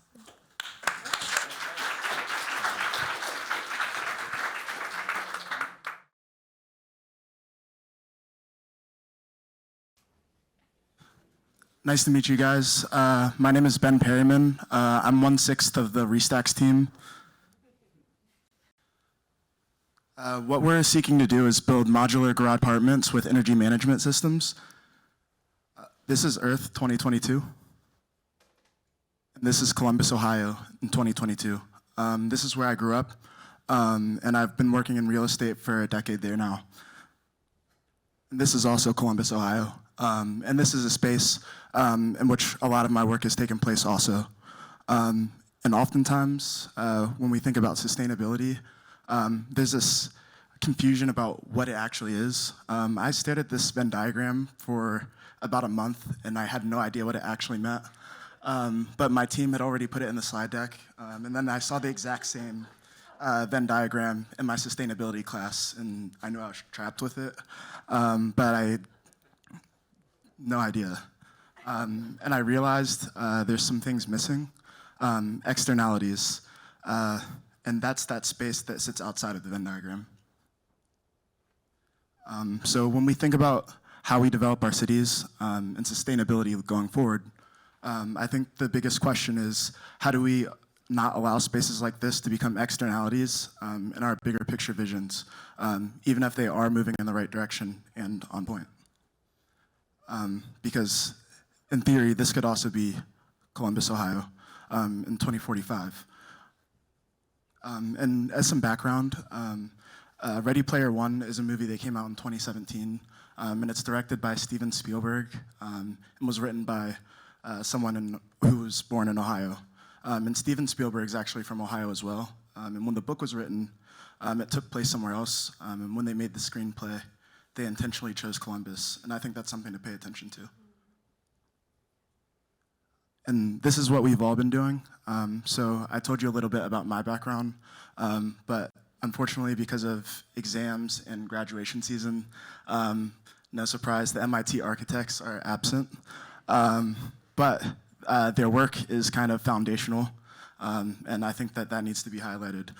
So Bolarin is the only person I know who has also spent extensive periods of time thinking about garages before I started trying to plant the idea in their head.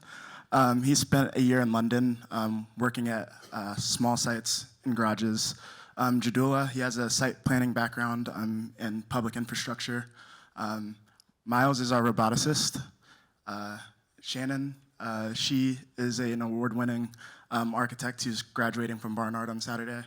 And Trevor has written several bills, including a bill legalizing ride-sharing in Colorado.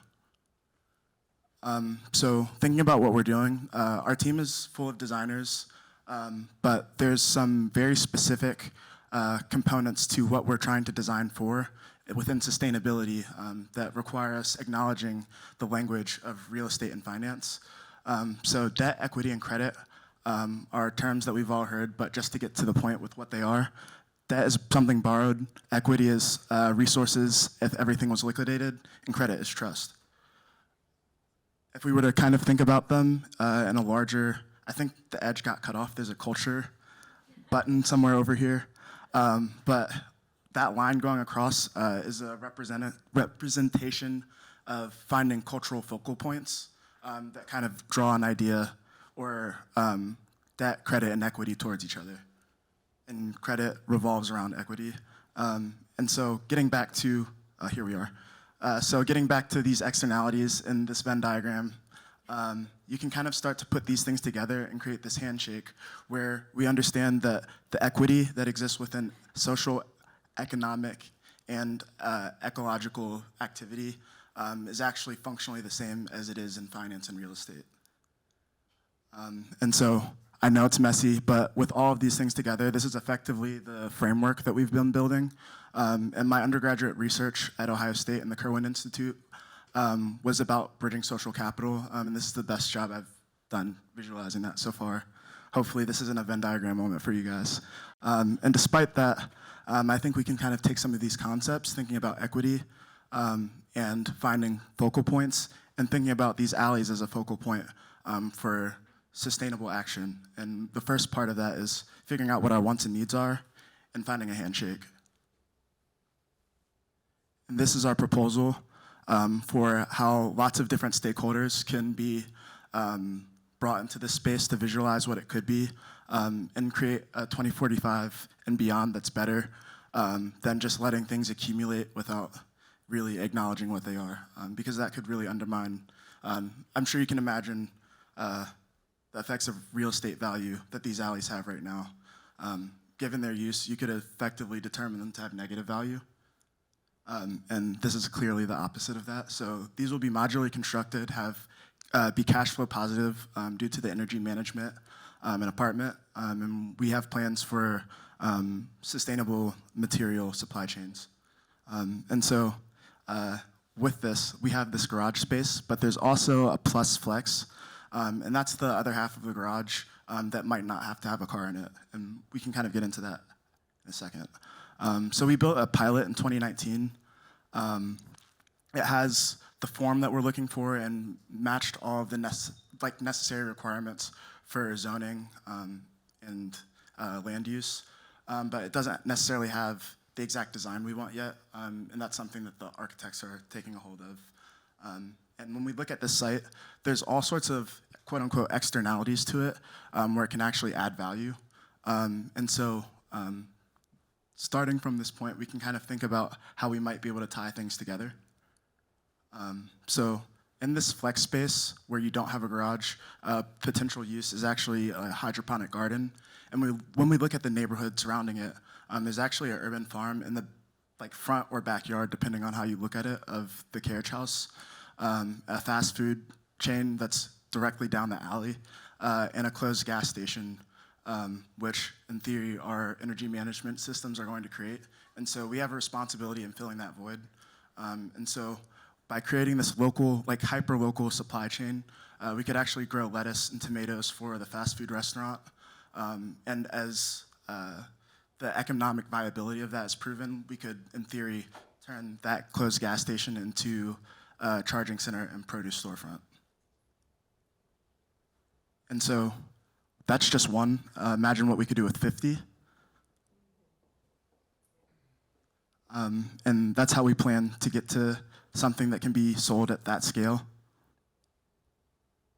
And if you imagine hundreds of these aggregated together, you create these sustainable microgrids. And at a larger scale, you can imagine thousands. I think you get the point. And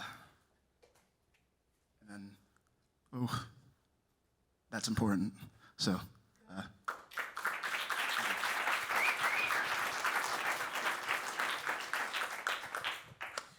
So it sounds like this solution is actually solving a handful of problems, right? I'm wondering, when you started, what was there one particular problem that you were looking to solve? Was it housing, and then through the housing crunch you came across the energy needs and the circular economy needs. I'm just curious, like, what was the genesis of it and how it got you to, I see all of the possibilities here.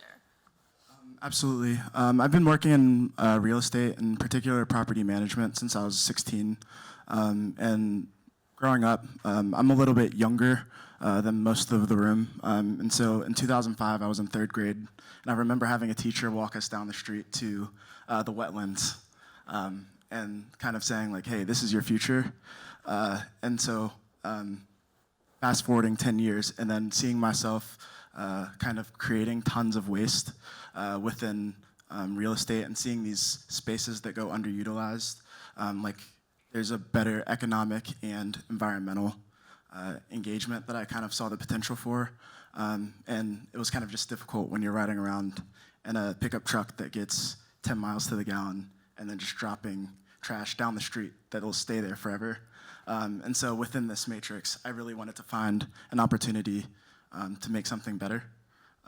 And with my team and Venn diagrams, apparently, I actually was able to visualize something that can work. It's a really big vision, and I think it's quite amazing to imagine where it could go. Starting quick and starting small. So did you think about the use case for an MVP? How many of these you would require, and who would be the stakeholders to actually try it and prove that it works? So what's the smallest environment to actually gain some experience? Absolutely. So we're in contact with the land bank in Columbus right now. And there's a community development fund that has access to about $50 million that they actually got site control for us to do another pilot this summer with our design.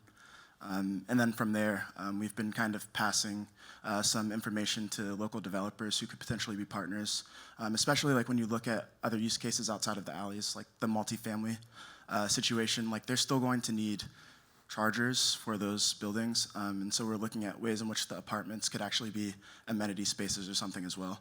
And so like I think that there's a large value proposition where anybody can think, how can I use this? And so it's either you're an investor or a customer. And right now, the alley prototype is kind of like a single home for a car and an individual, or is it in addition to an existing home behind the alley? It's conceptually kind of an addition. We've actually tossed the idea of making these literal additions at some point, but I don't think that the use case and functionality like really meshes well with our sustainability goals, because it's really dependent on kind of hyper mixed use spaces. How does this go with the zoning laws and the city officials? What is your discussion with them? Absolutely. So the beautiful thing about the pilot that we did in 2019 is we had to go through the zoning and variance process. And it doesn't sound like a blessing, but zoning infrastructure in Columbus is so bad that they actually like have variances kind of built into the everyday process, where when I did this, when I actually applied for, I'm missing the page that I was going to, but when I actually applied for the variance for this property, like it took only about a month, and I just walked in with the floor plan and what I wanted to build, and then she went and actually like walked through the zoning code with me in her office and like pointed out, here's what you need to get a variance for, here's what you need to get a variance for. I typed it out and turned it back in, and it was back through city council, and it actually got approved during the first city council meeting after COVID had started. So that was in the midst of, that process ended during COVID, and it took about a month and a half. Thank you.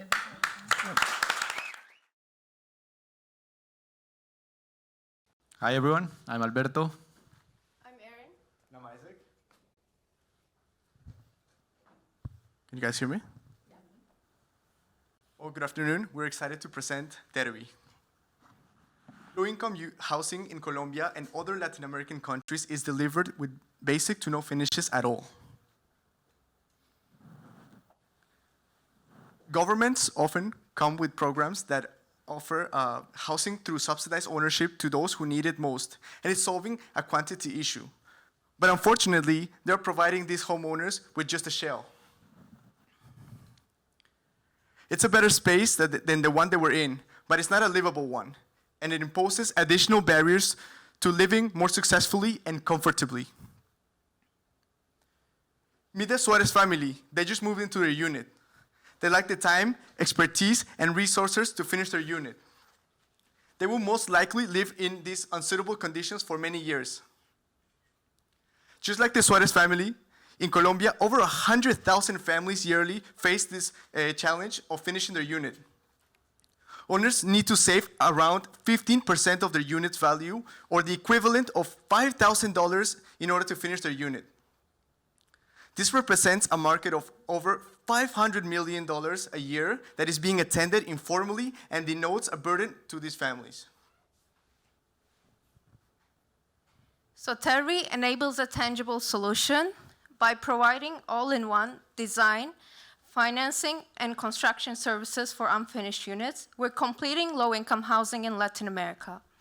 That way, through our automated web platform, we offer a streamlined and reliable way to transform incomplete units into complete homes, reducing what today is an incremental, informal, and expensive process over a year with many intermediaries to a seamless one-month process that offers affordability, quality, aesthetics, and financing through a single channel, ultimately creating a higher impact at a lower cost. So here is an overview of our 4-step user journey. First step, customers input the basic specs of their unit, such as location, area, space designation, and the budget range that they're willing to allocate to their unit. Based on these specs, our platform will automatically generate pre-designed kits adjusted to fit their budget. Second steps, customers can choose amongst the kits, and if they wish, customize colors and textures. For the first time, a service will provide quality interior design for the low-income segment. Once the design kit is selected, as a third step, a quote of the fit-out will be displayed. Then the customers may either proceed to checkout to schedule the work, or if they require financing, connect with lenders from our network to access credit. Finally, we will then provide formal contract and schedule and deploy a team from our subcontractor network to execute the work with high-quality standards. We're formalizing a process that is currently improvised by informal construction workers. So what's the result of these steps? This is the first unit that we delivered to the Suarez family during our pilot phase. We are not only improving homes, we are creating a new living standard for the emerging middle class. Our solution will generate a two-folded impact. First, on homeowners, by improving their life quality, adding value to their investment, and financial security. On the other side of our platform, informal construction workers will have access to social security, professional development programs, and an expanded and stable network of jobs. Regarding our business model, our profits will be mostly generated from a 15% margin over the cost of finishing each unit, on average $750. By the end of 2025, we will capture 2.5% of the market in Colombia, representing 12 million in revenue, and increase our margin by 5% once additional revenue streams coming from advertisement and partnerships are triggered. This graph illustrates our projected growth over the next 5 years. By fostering partnerships with developers, suppliers, and lenders, by 2025, we will finish 1,200 units yearly, and by 2027, 3,600 units yearly, increasing our margins north of 20%. Our main accomplishments to date are pilot. We've already transformed the lives of 8 families and are currently under construction of 4 additional units. We've also raised over 40K over MIT's accelerator programs, and by the end of the year, we will finish additional 50 units. Once we fully deploy across Colombia, there's an enormous potential for growth. We will expand to countries with similar issues, such as Mexico and Peru. In order to make this a feasible reality, our team gathers over 15 years of added experience in the market, design, and construction. Thank you for having us, and we are open for questions.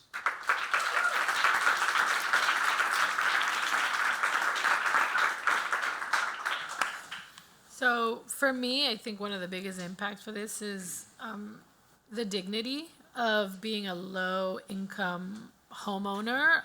Usually people think you have to sacrifice having a nice-looking home. And so that pride of ownership, I think, is something that, is very important.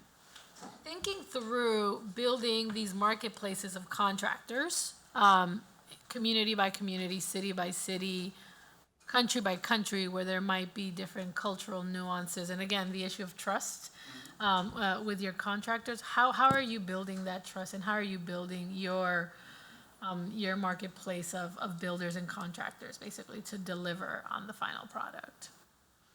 I'll take that one. Well, through the pilot, we've been really striving to accomplish very high quality standards in order for people. We've realized through this pilot that referencing is very important. Like, people literally finish one unit and they have a cousin who bought next to them, and we did a good job. So it's kind of a snowball that starts to spread as we finish. So we think that part of our value proposition is actually offering high quality, because as it is today, and Erin was mentioning in her part of the presentation, it's a very informal process, and it's full of cost and quality underperformance, a lot of intermediaries, so it's full of hassles.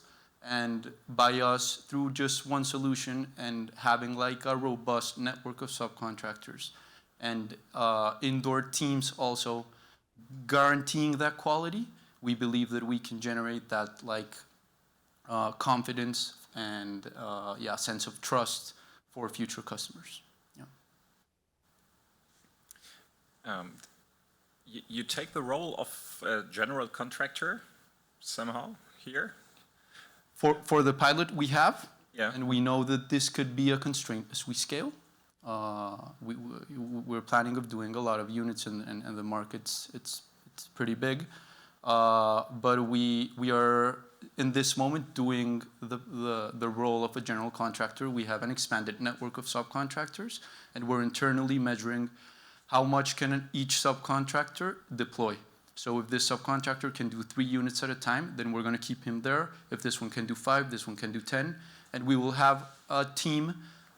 We are now thinking of 1 supervisor for every 5 units that works with those subcontractors to actually deliver the quality that until the moment we've been actually delivering. All right. And did you think already about how much of their margins the subcontractors are willing to sacrifice for your business model? Well, the good thing is that they're not sacrificing none of their margins. Like we are, as we start to scale and work with providers, we'll reach economies of scale in a way that we can actually do finishes as a general contractor does. So we're going to have very low prices. We've already talked to providers. We already partnered with a couple of them actually, and deploying in the units that we're delivering right now. And we're having much cheaper prices for materials than the ones that these subcontractors in the informal conventional way have. Okay. So that's where we're kind of trying to find our sweet spot there. All right, thanks a lot. Can you talk me through the economics of the financial partners in this case? Because this is a significant amount of money for the Suarez family. And so their payback and how are the financial partners looking at this? Do they have enough collateral? Do they see this as a viable business, and how does that work? That's a great question. As of today, we've already spoken to 2 different lenders, and we are approaching it from 2 sides. There's a traditional credit for consumption that they can work with, but we are really trying to generate what we call like a retrofitting credit. Then it can work as an expansion of the mortgage. So if the bank gave the mortgage for the shell to this customer, and we're able to trigger this additional retrofitting credit, it can go into the mortgage as a collateral, and because we're adding value to the unit, the banks feel safe doing it. So that's where we really want to work with banks to actually make it scalable, because the other side, which is like a traditional credit for consumption, has very high interest rates. So we really want to be able to stack it over the mortgage in a way that we can provide low interest rates and maybe even disperse it in the long run.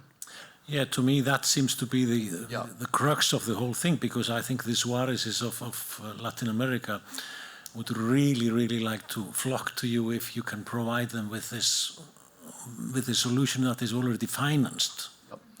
I'm sure that you can solve the rest, but this is a key to me. Yeah, absolutely. Like the financing, some of for the pilots that we've developed, people had savings, and we were able to work like that with them. Some people do have savings. Other people are more into the mid-income, and they have the cash flow to immediately pay up front for their finishes.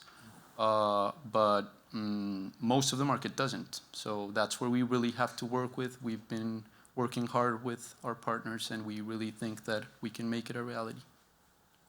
Last question. Most of these constructions, are they pretty like templated and modular? So like, and they do a lot of these in bulk, or is every building kind of different so that you can build an offering that's, so if you know that like this development has 20 buildings with, 300 units and they're all laid out in the same way. Yeah, well, actually, that's one of our strategies to scale. We have already talked to a couple of developers, because within developments, it's a cookie cutter. Like one unit, it's literally the same than the other. Maybe you have 2 types maximum. And then as you move to other cities, you might have different distributions, but it's pretty standard. Like these units are government subsidized. They're very affordable for people who access them, so they don't get very fancy.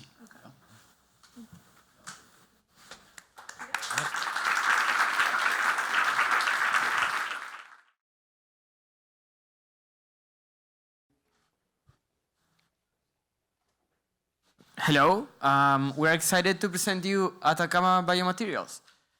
We named our company after the Atacama Desert, which you can appreciate in this picture, where we develop biomaterials for a sustainable world.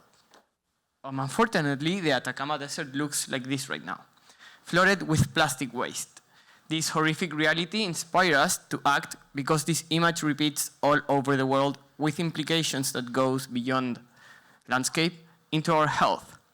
Everyone in this room, and at home too, will ingest during their lifetime an equivalent to 70,000 plastic bags in the form of microplastics. And even if the UN is doing everything they can do to stop this, it hasn't happened yet. Most importantly, people care.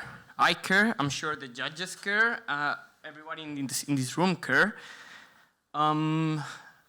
Packaging has become the major concern for consumers and industries, sustainable packaging. Unfortunately, current solutions are not really compostable. You can see they're mixing compostable materials with plastics. This makes the solutions expensive and inconvenient to recycle or compost. Nobody is separating these 2 components, so this is not recyclable nor compostable. However, the world needs flexible materials.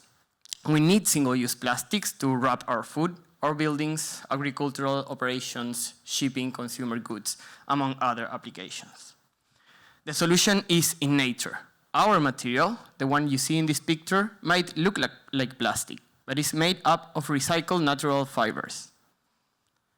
At Atacama, we source these recycled natural fibers into our manufacturing robots that convert them into compostable biomaterials that will finish as soil, making a circular economy loop.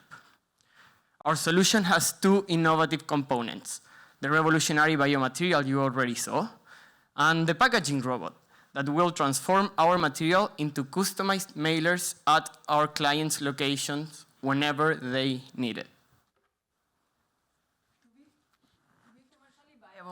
Materials are evaluated through performance, cost, and impact. One of the drawbacks of biomaterials is that they are weak and not durable. We tested our material at MIT labs, and we proved that it has a strength that the industries require today, and it also has a 2-year shelf life. Plastics stay in the ground for centuries. Our material is decomposed by worms in just 2 months. Finally, paper has no resistance to outdoors. Our material can be outside for a week. Natural fibers have a lot of variability. We're using machine learning to tackle that variability and ensure consistency, quality, and performance. Our raw materials are low-cost organic waste, sourced locally by the ton today everywhere in the world. With a low-cost mechanical manufacturing process and on-site production, we have made our material completely cost-effective. Our material only uses raw materials that are FDA approved to be in contact with foods, humans, and the environment. Our material is easy to sort and clean and has a clean end of life. And if you don't want to compost it, which we understand, it is easy and cheap for the city to do it for you. Our aim is to eliminate 2.5 gigatons of CO2 by 2030. So you can see that we are the first and only scalable solution with competitive performance, cost, and impact, and a perfect market fit to replace disposable plastics. Our revenue will come from selling the biomaterial cartridges to our clients with a profit margin of 68%, and from leasing the equipment to them with an addressable market of $45 billion. Our immediate go-to-market product and beachhead market are packaging envelopes for clients such as the Amazons, FedEx, UPS of the world. These envelopes are strong and durable, cost-effective, and conveniently disposable for consumers. It took us 3 years to develop our material and robot at MIT through several incubators here at MIT, Harvard, and others, and happily we're here at MITdesignX launching our company. We're currently working with Wilson Sonsini to fully protect our IP and looking to expand a pre-seed award in $150K to launch 2 pilots and start selling next year in the US and later on in developing countries. After we deploy our business model, José Tomás and I will build upon our expertise in robotics and AI to accelerate the adoption of biomaterials, supported by an advisor dream team that includes law, policy, robotics, packaging industry, business, and operations. It is time for the Atacama to blossom again. With you, we can make a difference today. Thank you.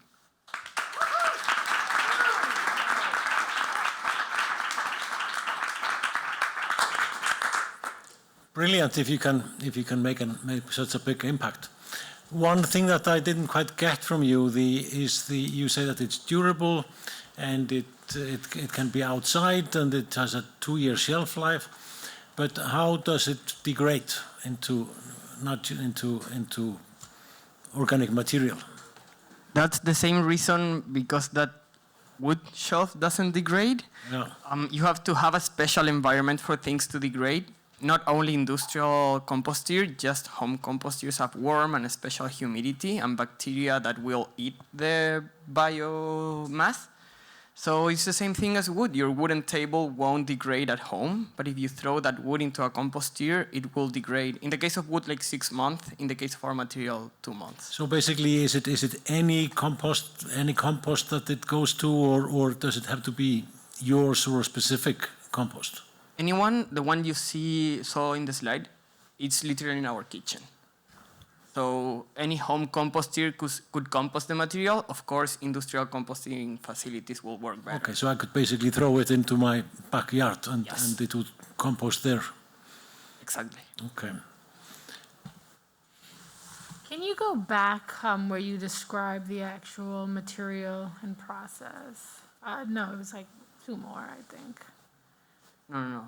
Yeah, I think it was around here, yeah. So you spoke through this really fast, and I'm trying to understand a little bit of like the source material and then the treatment for it to be basically how you turn it into a natural fiber.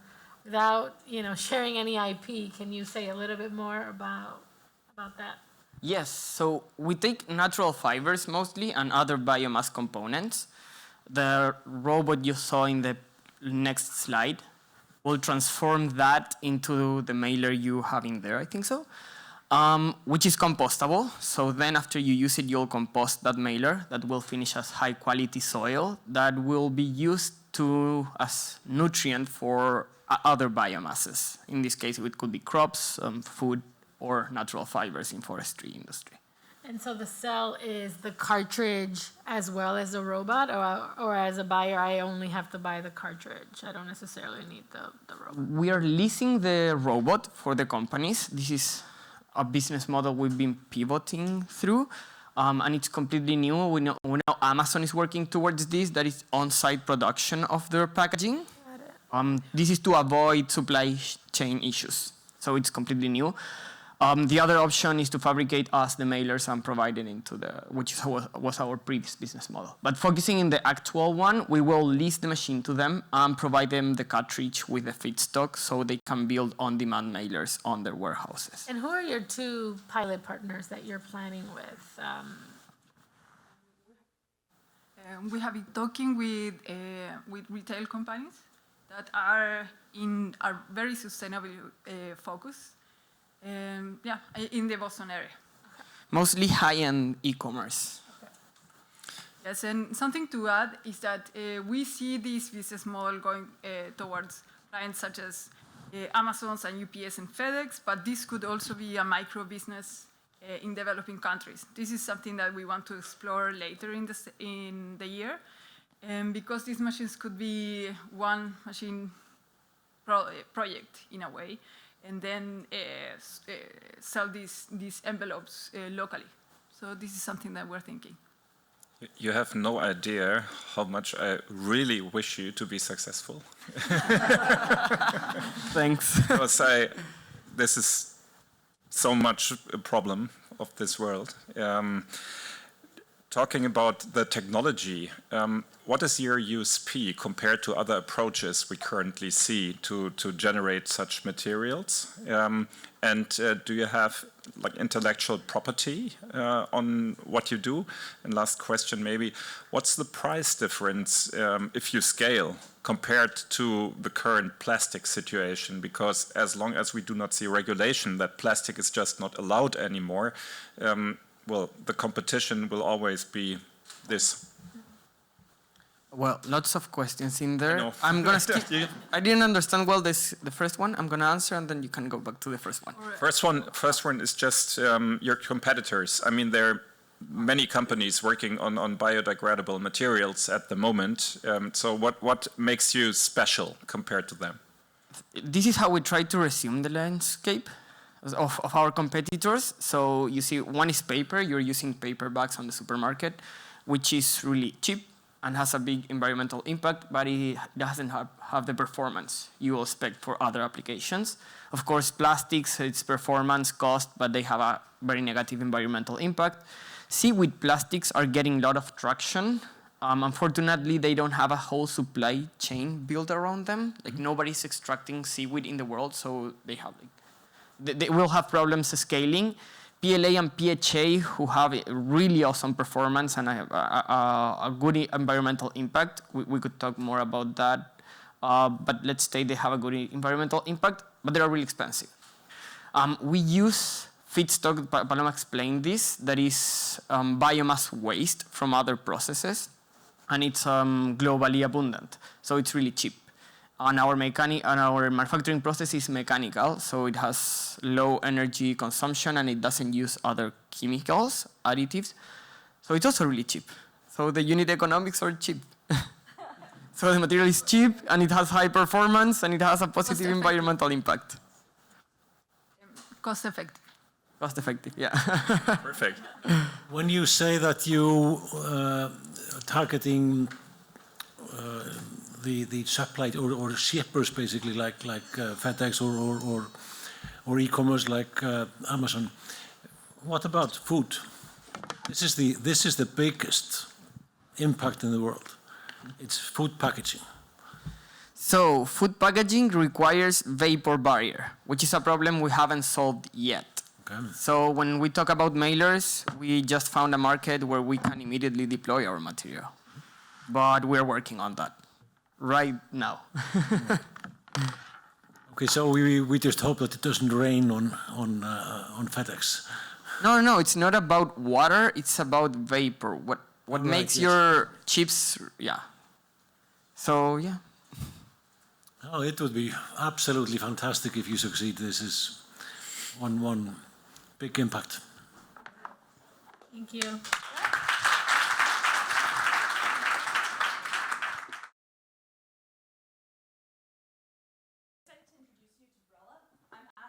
This is my partner Sharina, and we're real estate and design nerds. Many of us can relate to the complications. Many of us can relate to the complications and the. Oh my God. Sorry. Many of us can relate to the complications and headaches when it comes to long-term travel. Here's Lisa to explain some of her experience with this. Hi, I'm Lisa. After retiring and sending our youngest to college this year, my husband and I wanted to start checking off our travel bucket list with a 3-month stay in Venice. After reviewing many websites, we struggled to plan for an extended trip. It was tricky booking reservations, tours, and museum tickets through many different websites, some in Italian. Hotel rooms are small and expensive for an extended stay, so we settled for an Airbnb that seemed to check all our boxes. When we arrived, the apartment looked nothing like the photos. It was messy, smaller than it seemed online, and the neighborhood was noisy and less safe and convenient than we expected. After spending 2 weeks with only my husband, I started to feel isolated. I missed having girls' nights out. It isn't easy finding friends away from home. What should have been a life-changing vacation left us wondering, should we ever do this again? And I am sure we've all experienced that, especially the husband and wife part. But with Brella, the answer is yes, Lisa would do this again.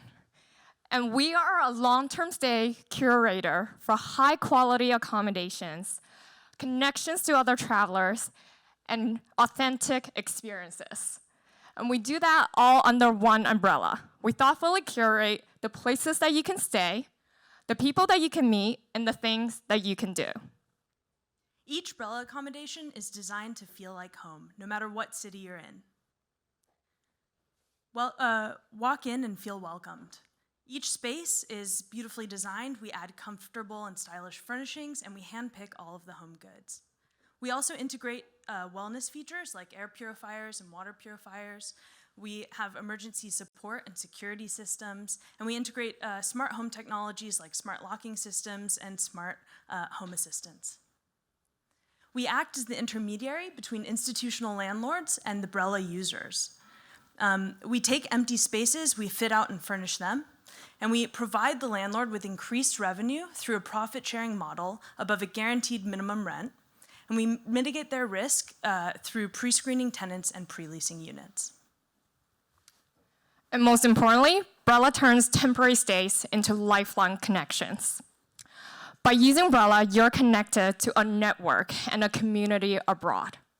Through our within-network events like dinner parties and yoga, you can get to know your Brella neighbors next door, or get connected within the digital platform to other like-minded travelers for both during the trip and beyond. And we make the trip planning process for long-term stay easy. With our platform, you can book anything from local transportations to activities and tours, or even have an opportunity to give back.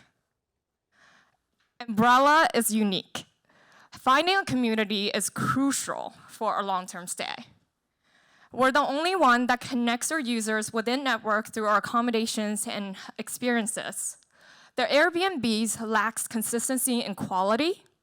Well, the Sonders of the world does some of that, but they don't offer anything beyond the 4 walls. You can book a good trip through Viator, but sometimes it's a hit and miss. And you have to go through other websites for accommodations. But with Brella, we do it all. Long-term stay is a $210 billion market. This has doubled from 2019 to 2021. While 16 million digital nomads, or people who work from anywhere, have contributed to this growth, our beachhead market of retirees actually dominate this space with 70% of bookings. As baby boomers age into retirement, and as many people choose to retire younger, this market's growing at an unprecedented rate. We have three main streams of revenue. On our accommodations, we can achieve a 30% return on investment at a market competitive rate with a break even within 10 months.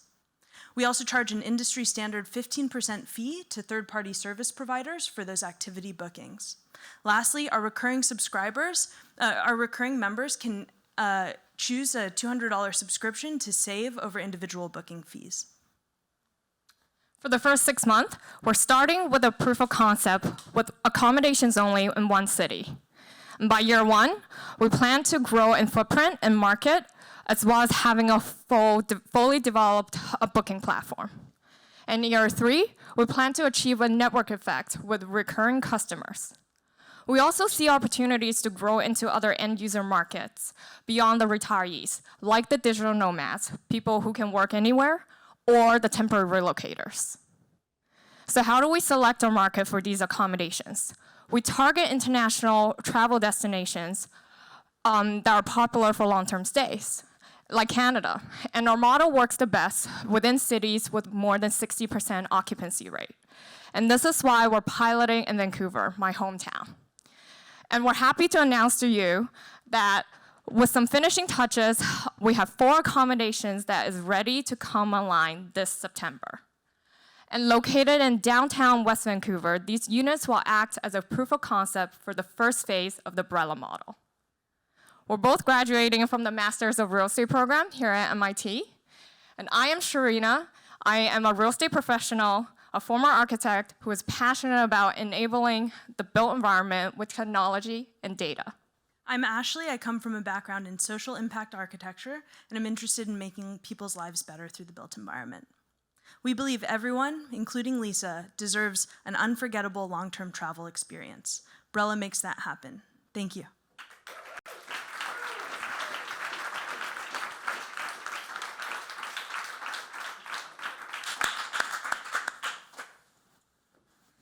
I can jump in here.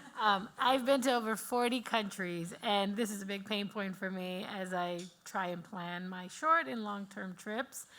And you develop hacks if you do this a lot, and so I'm wondering, where are you hacking the system?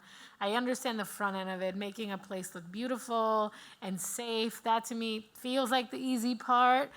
The experiences and getting those right and putting people in community, and then finding all of your vendors, I guess, for a lot of the things you're going to offer. How are you doing that? The harder part of it. Yeah, so first thing, we're targeting a long-term trip, right? So that's something that's more than a month, and there's people need different things during those trips, right?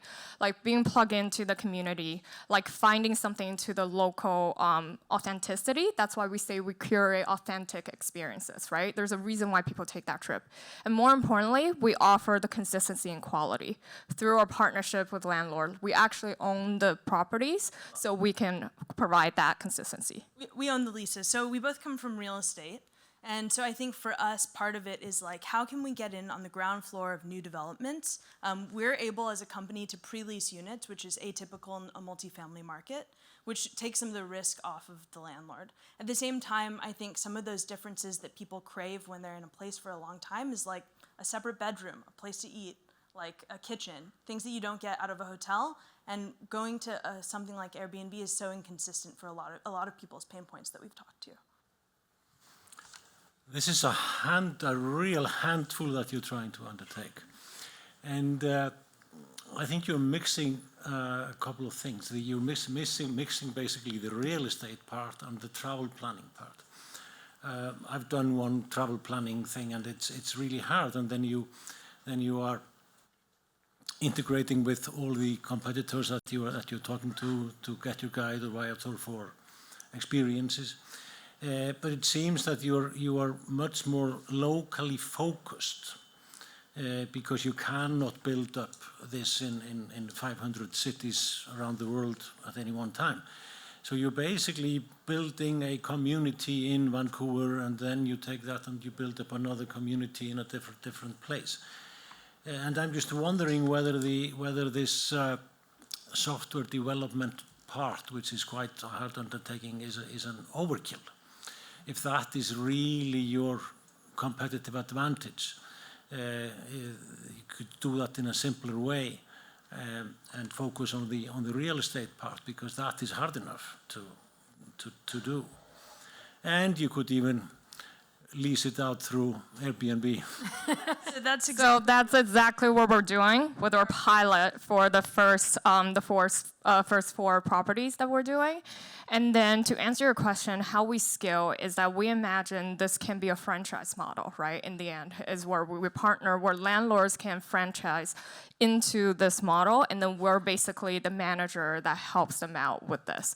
And I completely agree with you that at the end of the day, we are a real estate company, and real estate is what we do the best, and we provide that to our end users, right? That is exactly where I would focus quite a lot, because the advertisement budget that you need to put in place to get people to know you and trust you and buy from you especially is something that is quite a big. But if you can piggyback on Airbnb and create a community layer on top of that, sort of like a Vancouver community layer on top of Airbnb, that would be a much more sustainable. And so basically, when I come to Vancouver, I subscribe to this community when I'm there. But to get me to find you and buy from you, put a lot of money into this and buying from you, and not through Airbnb or Booking.com, which I know and trust, having been to more than 40 countries. Yeah, I would focus on the real estate part. But to add to that, we also think by having a good end user base through our accommodations already, our platform actually have more possibilities of coming online, right? So like we also see that like the accommodation is actually an easier way for our customer acquisition for the platform side when we decide to launch that, because we do believe the full experience is important. But when I'm a long-term stayer, I stay 3 months in one place, I want to stay 3 months in another place. I need to find Bella communities in all these places if I'm going to be a repeat customer. Right. And that costs a lot of money to build all these real estate out. So I think scaling is hard, and I would really much more focus on building something dense in a smaller number of cities and start from there.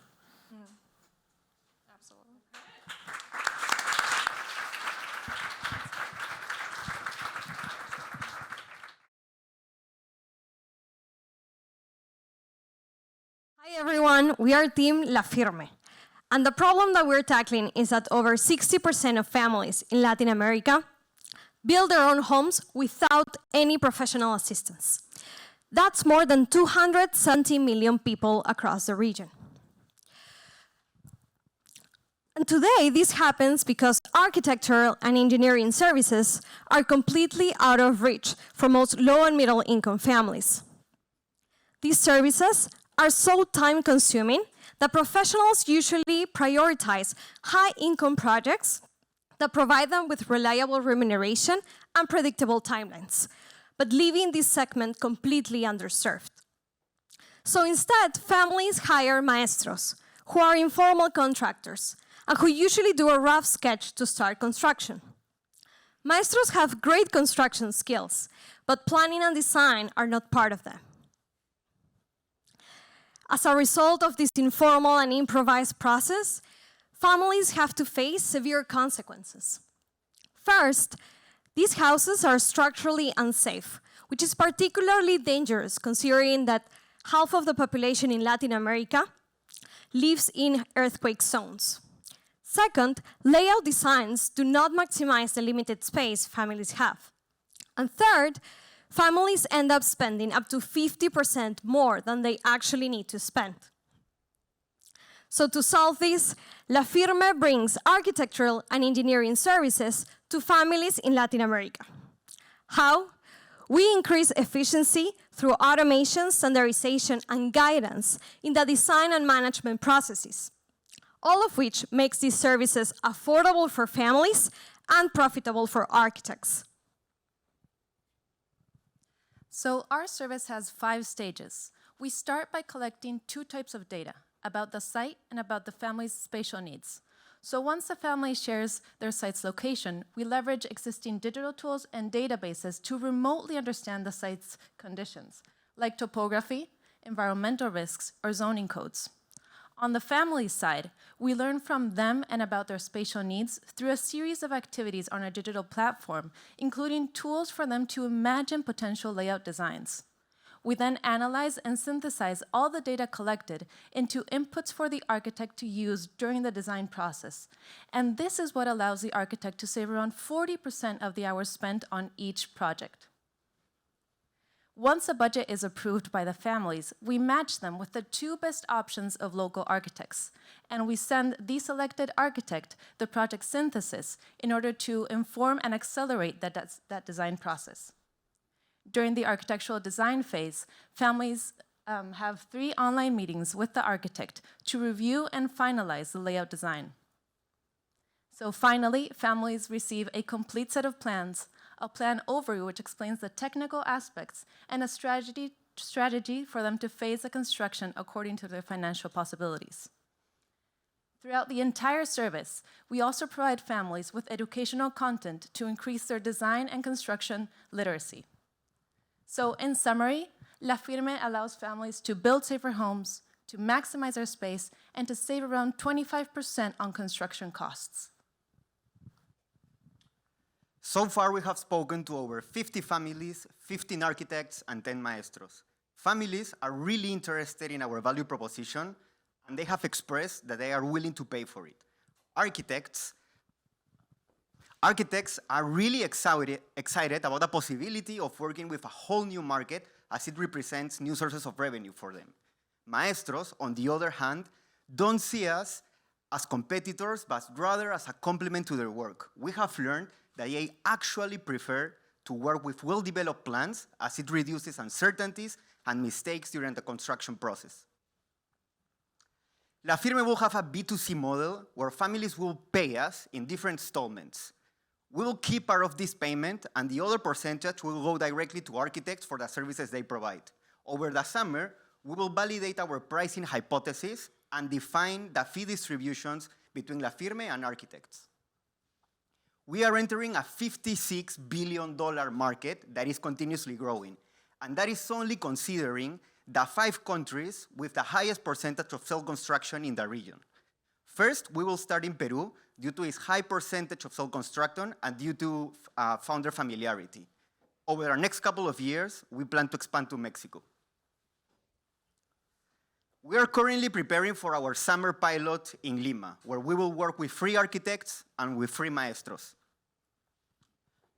In September, we plan to start raising funds in order to develop our MVP, and that MVP will take into consideration all the learnings from that summer pilot.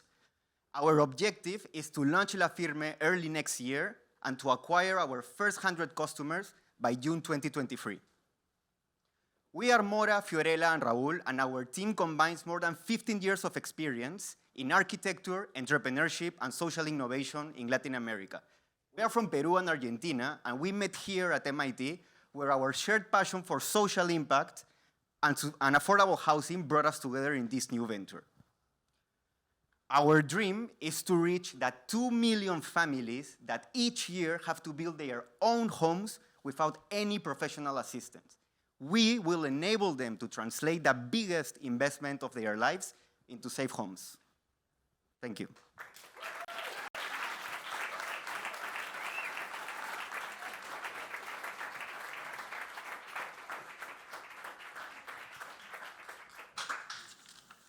How do you acquire your families? If it's not part of how my mother built her house or my grandfather built their house, if they never used an architect or a designer, how do you get to them? We have identified that there are 3 main decision drivers to acquire potential customers and for them to work with La Firme. The first one is like the financial aspect. We will clearly communicate that they will be saving a lot of money in the next 5 years because they won't, like with a house that is properly built, they will not have to worry about like maintenance and repairs. The second one is that we will enable them to have like a more functional home that is really aligned to their needs. And the third one is safety. Lima and other like big cities and big countries in Latin America have like high risk of earthquakes, and they know that if, unfortunately, their houses are not properly built, they are putting their families at risk. So those are going to be the main key drivers for them to work with us. So, but how do you find them? So it's a very strong value proposition. I can compliment on that. We have spoken to a lot of maestros, and they actually right now are facing some problems, like for example, many people are reaching out to them, so they have kind of like a queue of projects, right? So what we're thinking about is that we can kind of like make a partnership with maestros, and they can refer families to us. So while kind of like they're waiting and they're working on other projects, we can start designing their homes. So when maestro is ready, then the plans are ready, and everything kind of like can run more smoothly. Very small piece.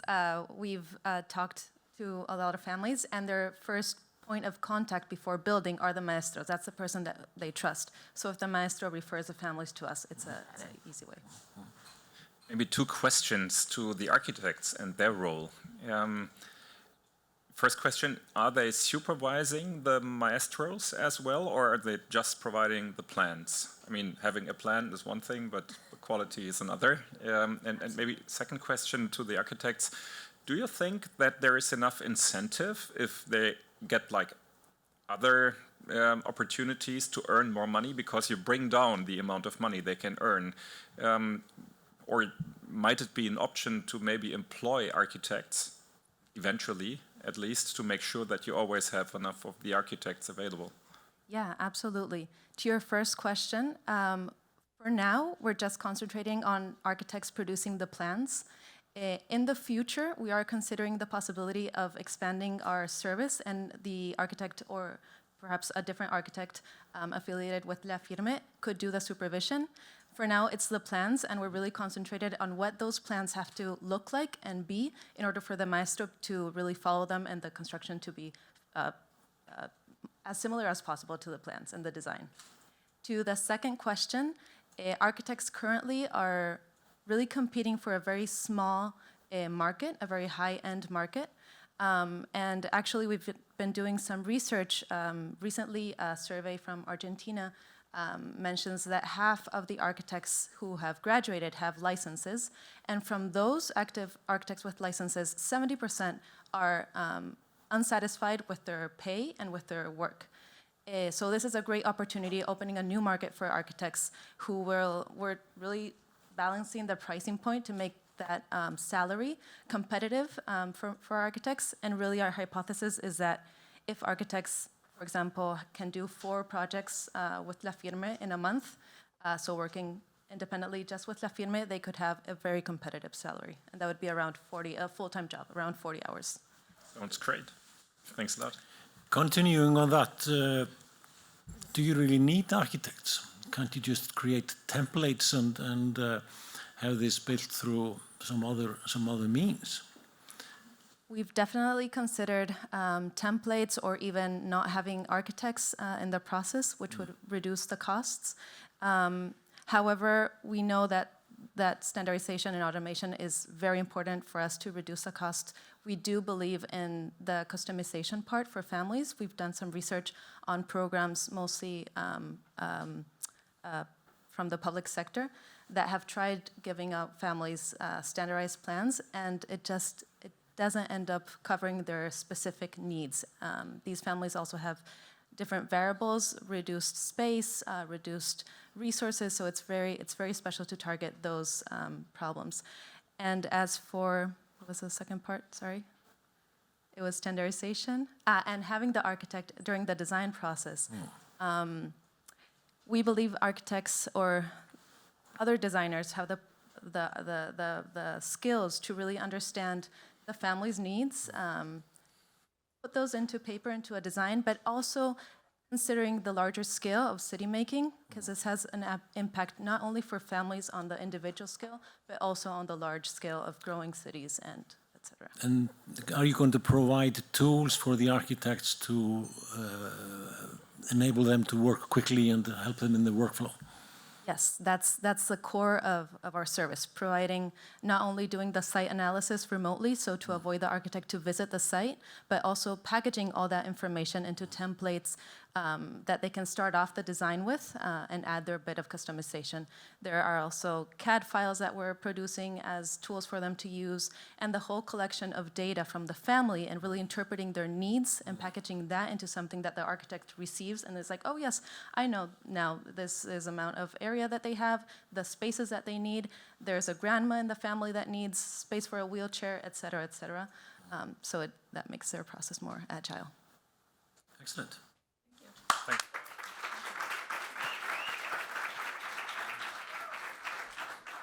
Thank you, everybody, for giving us this incredible vision today. Quick secret, Svav and I have seen the decks before, but it was just amazing to see them live today. Really, big round of applause for everybody. So,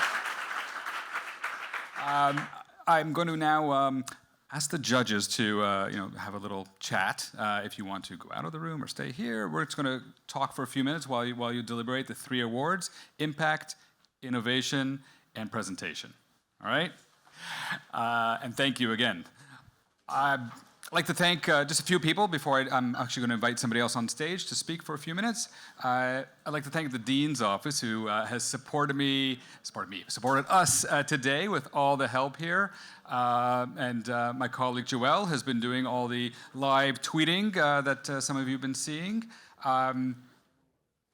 It's been a fantastic year. It's great to be back in person. It's great to see these pitches live and not just people standing, sitting behind a screen. So this is sort of a kind of a correction to the last couple of years, I hope. But Dennis, I'm going to invite you up here. Dennis Frenchman, Professor Dennis Frenchman is the founder of MITdesignX, and yes, the founder of MITdesignX, and also my mentor, is my professor from years ago. And I just want to ask you to say a few words, and also, we're in year 6 now, and I remember when you first called me or bumped into me in a line at a restaurant and then said, hey, can you work for me? That's literally how I got my job. It's been 6 years. What do you think? We made a great hire. And Spafa and Gilad are an amazing team, and I just am amazed at the students and their ability to confront what many people in the world would think of as totally intractable problems. And I'm very pleased that the built environment is being improved in so many ways that probably wouldn't have happened in the normal design curriculum. And that is one of the objectives of MITdesignX, which is to broaden the view of the traditional fields into how we can impact the quality of the human environment. And I think it's just amazing to see the innovation and creativity that each of these teams has taken to problems that other people just say, hey, we'll never solve the problem of plastic packaging. We just won't do that. And so it's very inspiring, and I really loved each and every one of the presentations. And I just want to thank the students, Svafa and Gilad, for all the hard work together. Oh, there's more?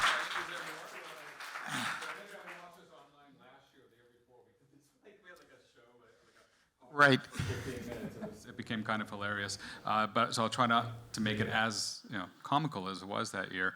But you've been working around the world, Dennis, and in the Middle East and South America and the Far East and Europe, everywhere, I think. And when you see, what have you seen that's been perhaps different in other countries that now you see happening here out of MIT, although this is kind of a culmination of all countries. This is an international school. What do you think we're learning? Well, we're learning not to stick with the prototypes and former solutions, because you see the same solutions to problems being repeated and rolled out by developers and governments throughout the world. And you go to, Saudi Arabia, or you go to Singapore, or you go to Korea, and you see the same approaches to these problems, which haven't worked in other locations. So I think there's plenty of room for innovation and for new thinking, and I'm just so happy that this seems to be multiplying. We've had a lot of firms that are really successful now. I don't know how many countries they're working in. Do you? I know continents we're at 5 or 6. We're at 5 or 6 continents. Yeah. Nothing in Antarctica? Not Antarctica, but we are in Australia. Yeah. So it's great to see the impact. People know about MITdesignX, certainly in Europe, as you can see, but also in China and many, many other places in the world. And I just look forward to the impact that this year's cohort will make. Great. So thank you, Dennis. Thank you. Okay. So as our checks are being written, or the names are being written there, I just want to give quick advertising that we're expanding. We're growing now in our 6th year. We have a new program starting in Venice in September. We actually had an ideathon this week that happened. So we're actually able to be in multiple places at the same time, which is awesome. Somebody had to do it, Venice. Yeah. And we also have programs in Iceland, and we're looking at a few. Thank you, Svava. If it's Iceland, then we know where it came from. But we also have new programs that are going to be coming on in the Middle East and Latin America, to be announced. So this is a big year for us, and in addition to the 11 teams that come out of here every year, we're going to see more teams coming out around the world. So we think this is, the world needs more of the type of impact and innovation coming out of this room. So I'm not gonna hold you guys back from grabbing a drink, right? While we're just waiting for this, but be right here. Everybody online, grab a drink, grab a tea, and we should have an announced winner momentarily. But please grab some food and drink there, and then we're going to call you back as soon as we have that winner. Thank you, everyone.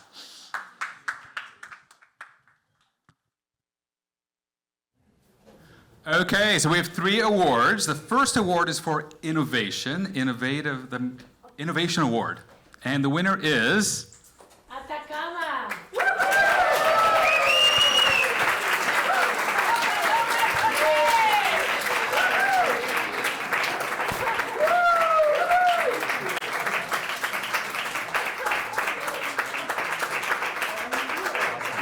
Congratulations. We'll just shake after. Huh? Oh, we got lots of pictures. Okay. Yep. Okay. Our second. When we were deliberating the impact, because there were huge impacts on many of the teams, but when you can impact billions of people. Brainbox. Congratulations.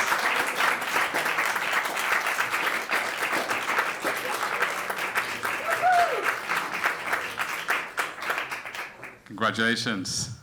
And do you want to do the announcement here? All right. For the Presentation Award. For the Presentation Award. To be honest, we have seen great presentation. Yeah, so the presentation skills here are really strong, and it was kind of hard to pick one, but one for us a little bit stood out, and this is Omar AI. Congratulations, Omar. Jordan, you gotta get up here too.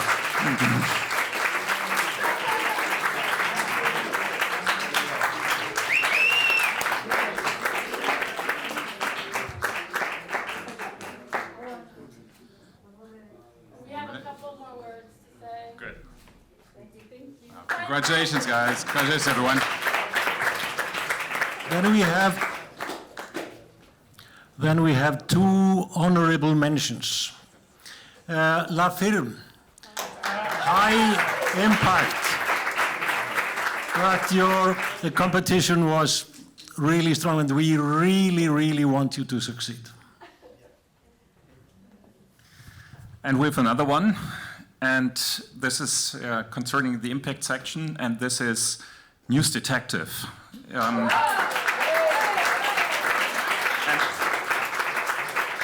Because we really think that our society depends a lot of this freedom of speech, and on democracy, and the question whether what is spoken is in fact the truth. And it will be a tough one to implement that. We will support it if we can. Yeah, we wish you best of luck to do that. And so that's clearly something worth to progress with all of your heart. Thanks a lot. Thank you. So, thanks so much, and that was unplanned, and you're going to support them, but so we're going to support you too. So we're going to issue another $2,500 for each of those honorable mentions. Okay?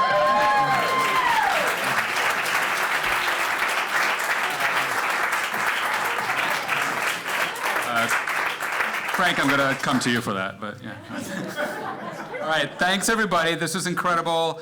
Thank you so much for taking the time, for flying literally across the world or across the ocean or coming across town to be with us tonight. Thanks everybody here and everybody online. We have some more celebrating to do, so let's go do it. Bye everybody.